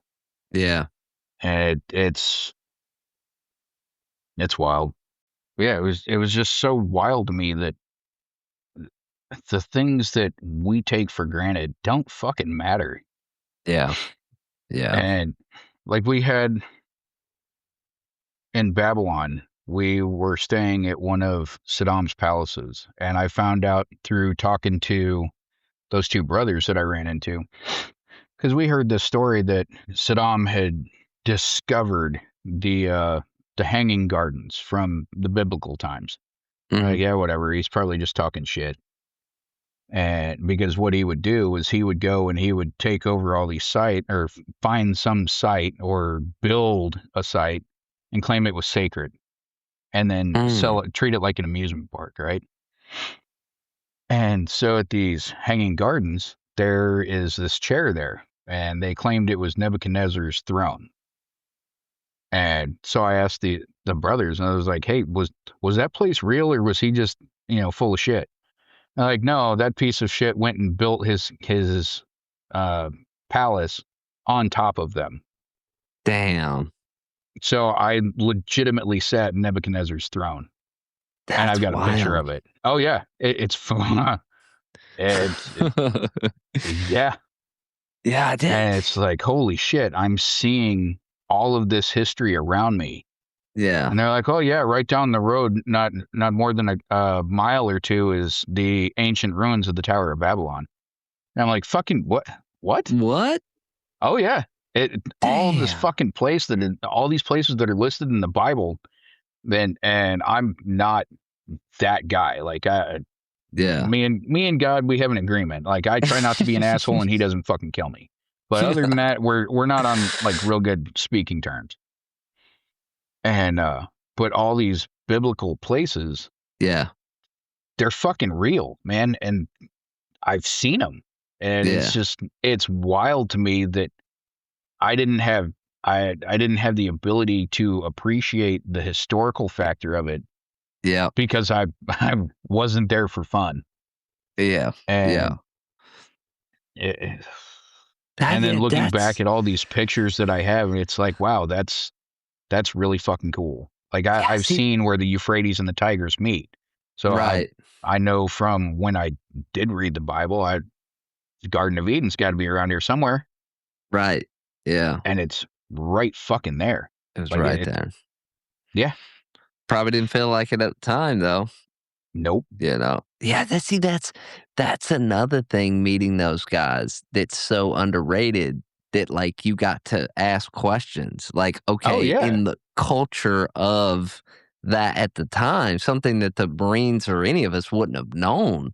You know, it's like, okay, yeah, like they said, that was real. Yeah, like that's fucking 100%. awesome. And it was so fucking wild. But that same palace, and we were hanging out on essentially our barracks was essentially the top floor of his palace. So I've seen some fucking wild shit. Damn. And then you look out on his balcony, and then you look straight down, and then you see this dark spot on the ground, and you're like, what the fuck's that? And then the locals come up and they're like, oh yeah, Saddam and Uday used to have their parties here, and they would kidnap these women off the street. They would bring them here and do whatever the fuck they wanted to them, and then because they weren't fucking pure anymore, they would throw them off that fucking balcony. Damn. Dude, And it's just like, you hear so many stories about how vicious that I don't even regime was, oh you yeah. know? Like, dude, I mean, that's Fuck, he incredible. murdered his brother-in-law because he felt he wasn't loyal enough. It's like, Wow. dude, that's fucking wild. Yeah. Yeah. So this second deployment, you run PSD. You do that the whole time? Yeah. Okay, so yeah, I ran PSD for our captain when I was in Afghanistan, and a lot of people don't realize like certain grunts like to scoff at PSD, but man, if your captain or whoever you're protecting is a go getter, you can have Oh a yeah. Oh fuck yeah. ton of fun, dude. That dude loved to get into fights. Yeah, And so if there was an ongoing fight, we he was went in out it. to it. Oh yeah. Yep. 100%. And it was there were so many fucking wild there's so many times where I look back at it and be like, wow, I should have fucking died there. Oh shit, I Yeah. should have died there too. Give me your top. Give me your top. Should have died there story. What you got on that? Well, let's see. Man, there's been a lot. Uh, Yeah. the funniest one had to have been the first time we got blown up. Mm. And What kind of because Humvees you rocking at the time? at the time we had up armors, Okay. Just checking. and I was a Mark 19 gunner. Oh, And nice. so I was in truck 2, and our lead vehicle, there was another convoy coming up the road, and our lead vehicle was talking to him. And I'm standing up in the turret because that's the only way I can fucking see anything. And I hear, hey, tell hand to get down. So my Mhm. vehicle commander pulls on my leg. He's like, sit down. I'm like, well, if I fucking sit, I can't see shit because I'm looking at the back of a Mark 19. Right. And so I'm sitting there for a while, and then fucking ADD brain kicks in. And so I'm standing up looking around again. And tell him to sit the fuck down. Fine, man, whatever. So I'm sitting in the turret, and I got my arms up like this. And at the time, I was chewing Kodiak because that's, God's gift to man. Oh yeah. And so I'm sitting there, and you remember those little fucking straps they had? That was our Yep. fucking seat, right? So I'm Mhm. sitting on that bitch, and of course, what's a Marine grunt gonna do? After a while, he lifts his feet up and starts swinging, just Yeah. rocking away. And for some reason, I thought my can of Kodiak fell down into the hatch. So I looked down like that, and as soon as I ducked down, boom! And I looked through the windshield, and the entire truck's just surrounded in smoke. Very first thought I had was, oh, somebody fucked up. That because I thought static discharge of an AT4. Oh, And nice. so I'm like, oh, that's gonna be somebody's ass. Second thought was, oh fuck, was that mine? So I'm sitting there feeling over the turret, like, no, I'm good. Yeah. And what we didn't realize is we'd all been knocked the fuck out. Oh. And so we came to, and we start getting into this argument over whether or not we'd been blown up. And of course, we'd had all these classes before we deployed, and basically made it sound like if an IED goes off anywhere in Iraq, you're gonna die. Yeah. And so my vehicle commander's, man, I think that was an IED.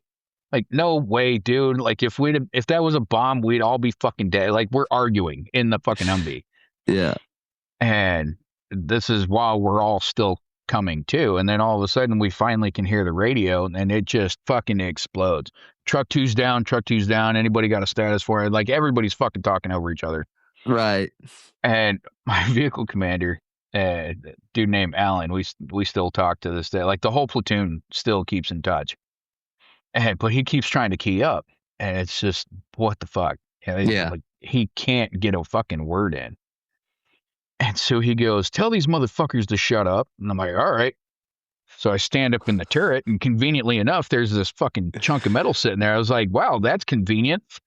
Grab a hold of that bitch, burnt the fuck out of my hand, and I just wing it at the truck behind us. Not realizing I'm holding on to fucking shrapnel. Yeah. That just a minute ago was fucking trying to murder me. And so I wing it at the truck behind me, and I snag my sleeve on this other piece of metal. I'm like, what the fuck is that? And there's a piece of metal sticking in my fucking hatch where my head had just been. Whoa. And so I'm fucking chucking at the truck behind us. Hey, if you guys could shut the fuck up, we could tell you we're fucking fine. Then it dawns on me, because my filter has about a 7.5 second fucking delay. Yeah. Number 3 truck's the colonel. And I'm like, oh, uh-oh. And then the colonel keys up on the radio, brake, clear the net. Truck 2, what's your status? Vehicle commander picks up the radio and he's like, oh, we're just peachy, sir. Thanks for asking. Fucking slams it down. Oh, that's fuck. Beautiful. It was just so many stupid shit stories like that. And one time we had an IED go off on another one of our trucks, so we all go to immediately turn to starboard side, and we're gonna assault over these train tracks.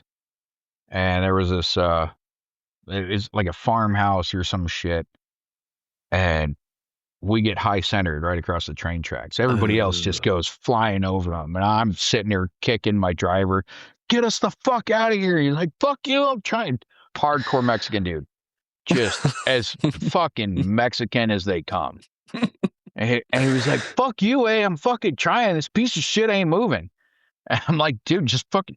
And I'm getting pissed, because I'm finally going to light something up with a Mark 19, which is the greatest fucking weapon ever made. Yeah. And I'm just losing my fucking mind, because I can see all the other guns pulling. I'm like, I swear to fucking God, if you cock block me with this, I will never fucking talk to you again. And he fucking rocks it, and he jumps over the train tracks. Well, we pass through this like barbed wire fence, and it gets snagged on our BFT antenna. Yeah. So I'm hanging out the back of out of the turret, hanging off the backside of it, trying to cut it with my Leatherman while we're fucking doing this through the desert. And so one guy's holding on to one leg, the other guy's holding on to the other leg, and they're like trying to pull me back into the truck. And get the fucking truck now. I'm like, what the fuck, man? But I finally snap it. I said, we're clear. I turn around, drop down, and then feel this right on my helmet. I'm like, what the fuck? What they were pulling me in for is because there was a strand of barbed wire on the front of the truck, and it kept sliding up. And so if I hadn't turned around when I did, it would have fucking decapitated me, because it cut off the top layer on the helmet cover, and it sheared it clear off. Whoa, and dude. It's so many fucking stories like that. So many. It's like, yeah. Another thing, going back to the first IED, and this is the second time when we went to Afghanistan, we had clear, and you know that you learn things. Every unit that goes learns something, then it becomes SOP. So if we couldn't say whether we were okay on the radio after an IED strike, because sometimes it took out the radios, we had a green star and a red star cluster. Yep. So it was if everyone in the vehicle is good, shoot a red star or green, and if there's an injury, shoot a red. But yeah, man, I don't remember if we had those or not. It was fucking wild, man. They even broke out M79s for us at one point, because they thought that was going to be easier to stop traffic with it, because they couldn't see our tracers right during daylight. So they figured, well, fuck, we'll just have an M79 and launch chalk rounds. And I'm like, yeah, that's not going to go badly at all. There's no way that Yeah. could ever go wrong.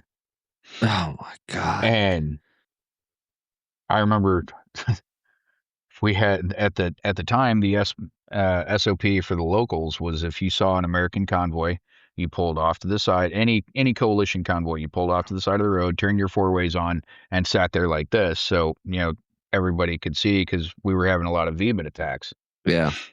And well, this one fucking dumbass, he must have really had somewhere to fucking go because he pulls around and he's figuring, I guess he figured if I'm on the other side of him, I can go. Yeah. But he pulls out right as our lead truck is going. Our lead truck's like trying to wave at him and stop him and everything like that. And so I'm like, oh, fuck no, because there was enough gap in between vehicles that if he wanted to, he could have cut right back in. Yeah. So I'm yelling at him, waving hand gestures, all sorts of shit. And finally, I'm like, all right, fuck it. Click off safe and I drop it into the dirt. And he's still coming. So I drop him into his radiator, explode the fucking radiator. He's still coming. So I walk him into the hood. Vehicle's Yeah. still moving. So then I into the windshield, right? Just see this poof of pink. And I'm like, oh, he's fucking dead. And vehicle comes to a screeching fucking halt. Dude gets out of the fucking car, runs 50 meters away from it, just squats down and explosively shits everywhere, just covered in fucking blood. And I'm like, God damn it. And I thought about it later on, but my first initial reaction was that motherfucker's still alive.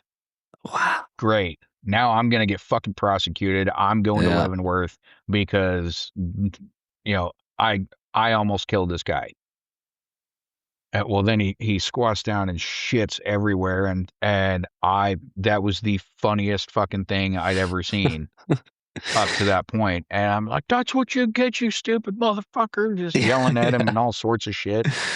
Yeah. And it's just like, man, stupid people are everywhere.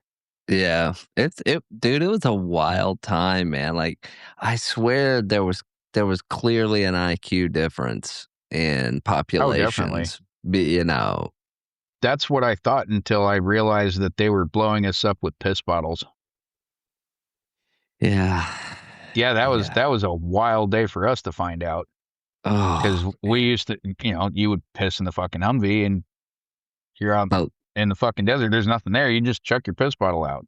mhm. Well, they were going out and collecting up all these fucking piss bottles and dumping them out onto white sheets, letting them dry, and then scraping the urea off it Yep. and using that as explosives. And I was like, well, I mean, turnabout's fair play. I mean, we're leaving piss all over your country. You're going to use that to blow us the fuck up with it and give it back to us. And I'm like, all right, that's fair.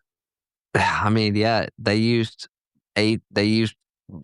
unexploded ordnance shells. They used AT-4 hollow bodies that were from fired Yep. AT-4s. Like, by the time I went to country, dude, in 2011, it was do not leave any trash, do not, Oh yeah. and then on top of that, by the time we went, they were our Valin detectors for the pressure plates, because that was big in Afghanistan. We had I don't metal know de that one. so it's a metal detector. It's just a metal detector. So, Okay. like, everywhere we went on patrol in Afghanistan, you had a guy in the front swinging a metal detector. That's how bad it was. And we still have a couple guys that are amputees, but they had gotten to the point where they realized that the metal detectors were picking up the wire in the pressure plate. So what they Hmm. then did was they took batteries and they put them in a fire and they got the carbon rods out of them, because a carbon rod would still use the electricity, but it wouldn't be detectable by the Valin metal Holy detector. shit. Yeah, dude. So you would go into a compound and you talk to the locals, right? And they would have a fire pit and there'd be batteries in there and they'd be like, "Oh no, we love you guys. We're good. We're good people." And you're like, "Okay, yeah, what the fuck are you burning batteries for then?" Yep. And yeah, I mean, it That's fucking wild. fucking crazy times, man. But so you get back, I mean, yeah, I mean, I don't think we're gonna be able to finish. You went to work for Blackwater. He did a couple things. Did you say you got stop loss twice? Yeah, I ended up. So I worked for Blackwater for a little over a year, Yeah. two contracts, Yeah. and then I got back from that, and I swear to God, they must have had some sort of fucking tracking system on all of us that were there, because about a month later, I had orders sending me to mobilization command in Kansas City, Damn. What'd you which do was a there? good fucking time because Yeah. now I'm the asshole that is vetting other dudes for recall. Oh shit. Yeah. Wow. So That's if you got crazy. deployed in 2008 and you had never deployed to go before that, I was probably the asshole that said, "Yeah, it's your time to go." Damn. Now that's Because cool we though. had because the way MOBCOM works is that's where all your records get sent Yeah. before for your IRR time, and then after your IRR time, then it gets sent off to the National Archives. Yeah. Well, so they would come up with batches for we would have to vet them for recall.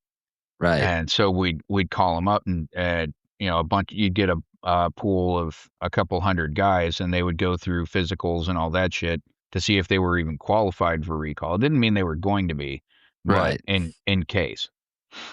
And so I remember calling this one guy. He was Force Recon, and he was like, "Bro, what the fuck?"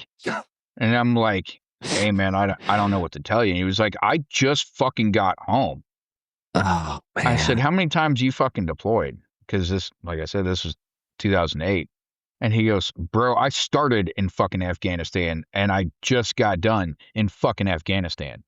Damn. So he was there for 2002. And he went back. He was there for 2003, and he'd done like 7 fucking deployments by that point.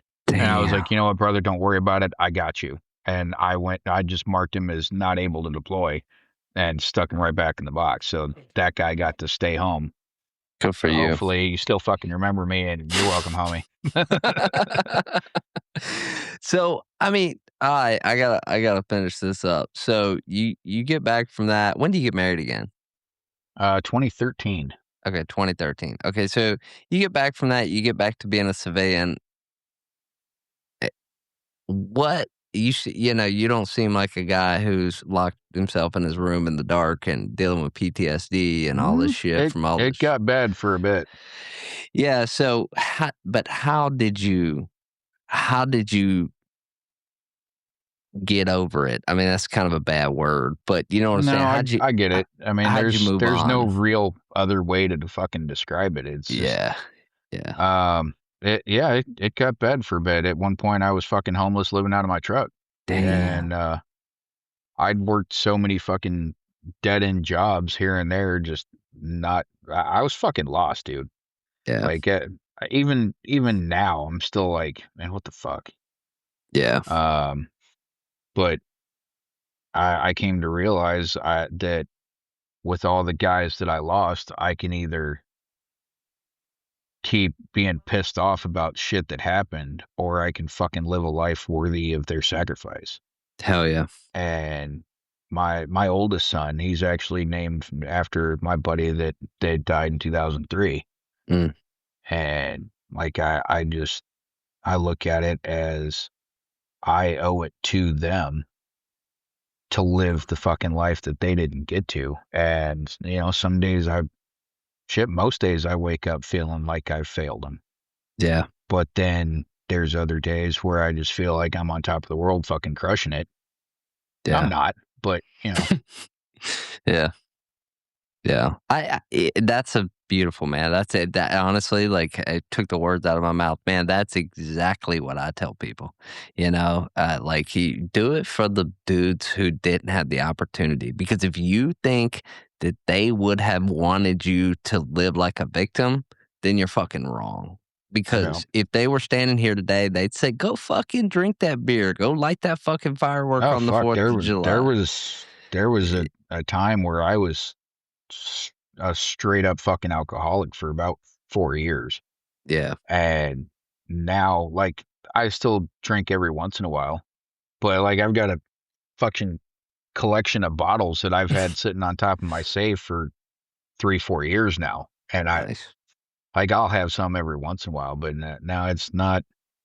It got so bad at one point that I would go out to bars just to figure out who I was going to fight that night. Wow. And like I wasn't going to drink. I was going to find out who I was going to get in a fight. And I was either going to win or lose, but at least I was going to, for that few minutes, I was going to have that adrenaline dump that I needed. Man. Yeah. And now the running joke is I tell my wife, I said, I'll be all right. I just need somebody to shoot at me every once in a while. But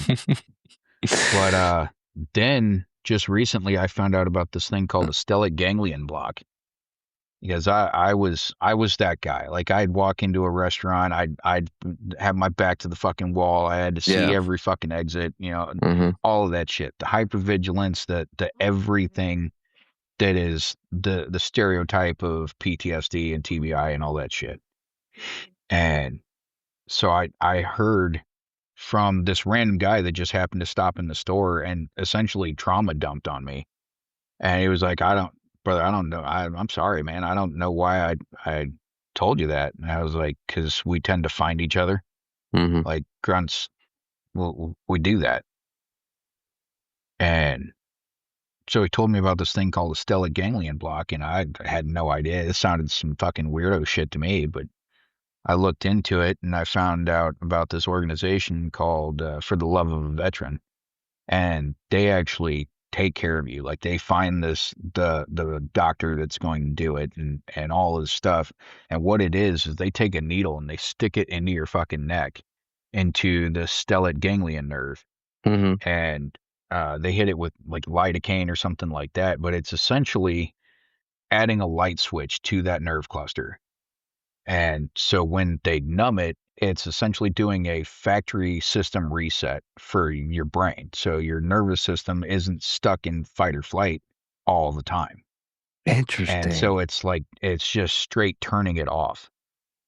And then it allows it to come back on gradually. So you still recognize that, oh, hey, that could be a bad thing. I need to respond to that. Right. But it's not, oh, fuck, what was that? Oh, what's that? Or just all of Yeah. that shit. Yeah. Dude, I walked out of there after I got the first one done, and I just walked outside and went, huh, this is what fucking calm feels like. That's what normal feels like. Yeah. This is, God. I don't know if I like this. Like this is, Yeah. and, but it was just, and then I felt that calm Yeah. for the first time in 20 something years. That's beautiful, man. And like, I'm not that, 0 to 100 fucking instant dick Yeah. anymore like I was. Like I still got a fucking anger issue like the best of us. But now I have that delay and that time where it's like, okay, do I need to flip the fuck out over this? Or is this some stupid shit I can just fucking let go? Right. 99% of time, it's the stupid shit I can let go now. So it's almost like it's like a logic delay. It's like, okay, Yeah. let's think about this. Yep. Yeah. But Dude, yeah, that it's is finally incredible. calming. I can go somewhere now. I can sit with my back to the door and Damn. like I'm good. And it's legitimately been life changing. Man. Well, there And you if go, I guys. I and mean, even that came around just because I ran into some random fucking vet. random And guy. if that wouldn't have happened, then the block wouldn't have happened, and I'd still be that same pissed off asshole. Man. And it's like everything comes into your life when you need it the most. Yeah. Dude, So that's beautiful, man. I mean, and to be honest, like, so for any of those out there, what's that called again? it's a stellate ganglion block. Okay. There you go. So for, And I didn't know how to fucking spell it, but then it's ganglion. okay. Okay. And the stellate is STELLATE and then hyphen ganglion block. Wow. And dude, it's fucking life changing. Well, for those of you out there that want to look into that, man. I've had a couple conversations with people who are, they've asked, they've messaged me and asked about stuff. So I'll definitely add that to the list. Holy shit, dude. That's amazing. Well, okay, so last question. What advice would you give to veterans who are still looking for meaning in life? Huh. That's kind of a hard one. That's a loaded one, man, because I'm still looking for my purpose. Yeah. And the best advice I can say is that you never know what your next mission's going to be. And for me right now, it's I don't know. I just tried to, I mean, I've got 4 kids. I'm trying to teach them more often than not. I'm the example of what not to do, and I'm Mm. trying to change that around so Yeah. that they can, when they get older, they're like, "Fuck, what would Dad do?" Yeah. Yeah. And you know, for most of their lives, they'd ask themselves that question: "Oh, what would Dad do?" Well, Dad would probably flip a fucking table and start fighting somebody. And but Yeah. now I'm just hoping that they get to that point where they're like, oh well, Dad would just take a second and think about what the next step is. Nice. And but that as far as the next mission, I don't know, man. Like I'm trying right now. I'm working a couple of jobs because I don't know what's next. But Yeah. right now, like we were talking about earlier, I work at a gun shop now, and I make it my current goal in life is to support the shooting sports as much as I can. And Nice. some people see that as weird. And like, I've worked for other shops where they would actually get pissed off if you spent too long talking to one customer. Mhm. And now I've got it where, okay, sure, you could tell me exactly what it is that you want, but maybe that's not the right gun for you or the Uh, right whatever it is. yeah. So yeah, so I go and sell you that gun, and then you shoot it once and you realize you hate it. Well, then you put down that gun, you never pick it up again. Yeah. Well, you don't when the next time they try and say, "Oh, well, we're going to try and ban guns." Well, you don't give a shit because it doesn't affect you personally. Yeah. But if I take the time and figure out what exactly it is that you're trying to accomplish, and I address that specific need, and it's, oh, I want to get into my first time shooting. Okay, well, have you considered a 22 or Right. something like that? Because now when that person does, decide to go out and do that, then they get interested into it. They want to keep going, and it's not something, oh, this is terrible. It's, oh, this is pretty fun. I want Yeah. to try this or I want to try that. Well, that way, when the next politician says, "Oh, we're going to ban guns," well, now you're going to pay more attention because, oh, fuck, they're talking about my gun, Yeah. Yeah. and well, I don't like this. Well, now I've just created that one extra buffer, Yep. all because I took the time to listen instead of just trying to make a fucking dollar. Damn. That's cool. Um, but I mean, if there's something greater, maybe not. I don't know. Like, I we'll think, see. you enjoy what you do. It sounds like you enjoy what you're doing. You're Most you're days. you're not home. Yeah, yeah. Dude, I'm a farmer, so trust me, it comes and goes. But just like the Marine Corps, sometimes you have to look at it retrospectively to get the full like, yeah, that was great. Yeah, But like absolutely. when you're in it, you're like, fuck this fucking bullshit. I can't believe I did this, you know? And, but, and then the mission is, man, raising kids, right? Like it sounds stupid, but if you're married and you got kids, man, it's your responsibility. You look at the young people today and you're like, you fucking idiots, dude. Well, guess what? You're raising the next or the next after that. And so it's our responsibility as veterans, as men, to raise the next generation, and women, right? They're important too, because you don't want, that, and that's a mission, man. Like, somebody asked me for advice the other day and about parenting, and I said, you know what? I said, what my best advice is? When you still feel like you're winging it with 2 or 3 kids, it is what it is, my homie, because I still haven't felt like a dad yet. Like, I don't feel like your my parents dad. said the same fucking thing too. Like, I don't know what the fuck I'm doing. None of us do. No, We're just dude. trying to make sure we don't raise some kid that's gonna end up on a fucking stripper pole or selling crack or some shit. Yeah, yeah. And I tell people too, take it like leadership in the military. Look at the things you hated from your parents, or look at the things they failed at, and you just make yourself the better person, man. Like, just do what they didn't do, or do what you wanted them to do. But at the same time, be honest with yourself. Yeah, that was a good decision. They made a good decision there. I didn't understand it when I was 10, but I do now, And yeah, man, what sounds like you're doing great, man. I mean, I feel Trying. you. Yeah, it's sometimes it's not. Sometimes it's hard to look at. Like, I look at everything I have today, and I'm like, oh wow, I never thought I'd made it this far. Like, I'm like, I Oh never thought shit! I never expected to make it to 30, brother. yeah. Then I got to 30, and I'm like, well, fuck. Now what? Yeah, exactly. But yeah, man.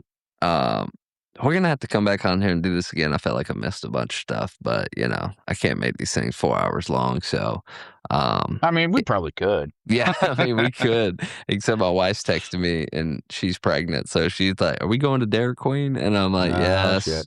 yeah, I gotta go." Yep. Now you got to make sure you learn her fucking code too, Yeah. because there's gonna be a time where she's gonna say, "Oh no, I'm not real hungry," but then that means one thing. But if she says, "No, I've been snacking, I'm not hungry," that means something totally different. Oh, And my it's homie, this is the 3rd kid. I figured it out. Yeah. Yeah. Oh, it took me a decade. I had been trying to talk my wife into getting a new carry gun because she had this West German Sig P6, which is essentially a 229, 226, Yeah. but half the ammo. All the weight, half the ammo. I fucking hate this gun. Like, it's heavy, bulky, and it's only an 8-round 9mm. Like, there's. I was like, babe, we need to get you a different carry gun. Well, I just like mine. Okay, where is it? Well, it's at home. Okay, where are we? Well, at Walmart.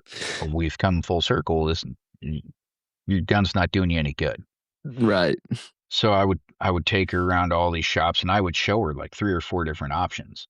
It took me a fucking decade to realize that she liked the illusion of an option. She didn't actually want the option. Right. I ended up trading a rifle, and I picked up a 1911 and the Sig 365, and I just casually stuck the 365 on the edge of the desk while I had the 1911 ripped out. And she comes down and she's like, "Oh, is this one of the ones you traded for?" And she's, "Oh, I like that. This is mine now." I went, "Oh no." Oh no. Yeah. Hell yeah, man. Well, I appreciate you coming on, dude. Any last words for the listeners? No, just try and stay as focused as you can, because you never know what that next thing is or when you're gonna find it. Yeah. Yeah. That's great, man. That's good. Well, for the listeners, I'll see you guys next week, and I appreciate you coming on, Adam. Thank you. Have a good one. You too. I got the cash in the bag, stadium packed. Born a rock star in this life, gonna live it up on the attack. Baby, I'm bad. I just wanna get caught up in this life. I'm crazy, I'm mad. Doing no cap. Only God wants you, better go live it up. Cash in the bag, stadium packed. Baby, I'm bad. Yeah. Baby, I'm bad. I just wanna stay bad, stay mad. Chip on my shoulder cause they treat me like an outcast. I ain't gonna take that, stay back. I'll be swinging hard till the hits come in all caps. I ain't gonna lay back, pray that someone's gonna help me. Ain't nobody like that. I ain't gonna wait, that's all fact. Give me one shot and I'll never get the throne back. I'm sick of being cautious. I'ma go cause something, can't stop this. I'ma steal everybody's lane, call it shoplift. Sick of hearing everyone complain when they thoughtless.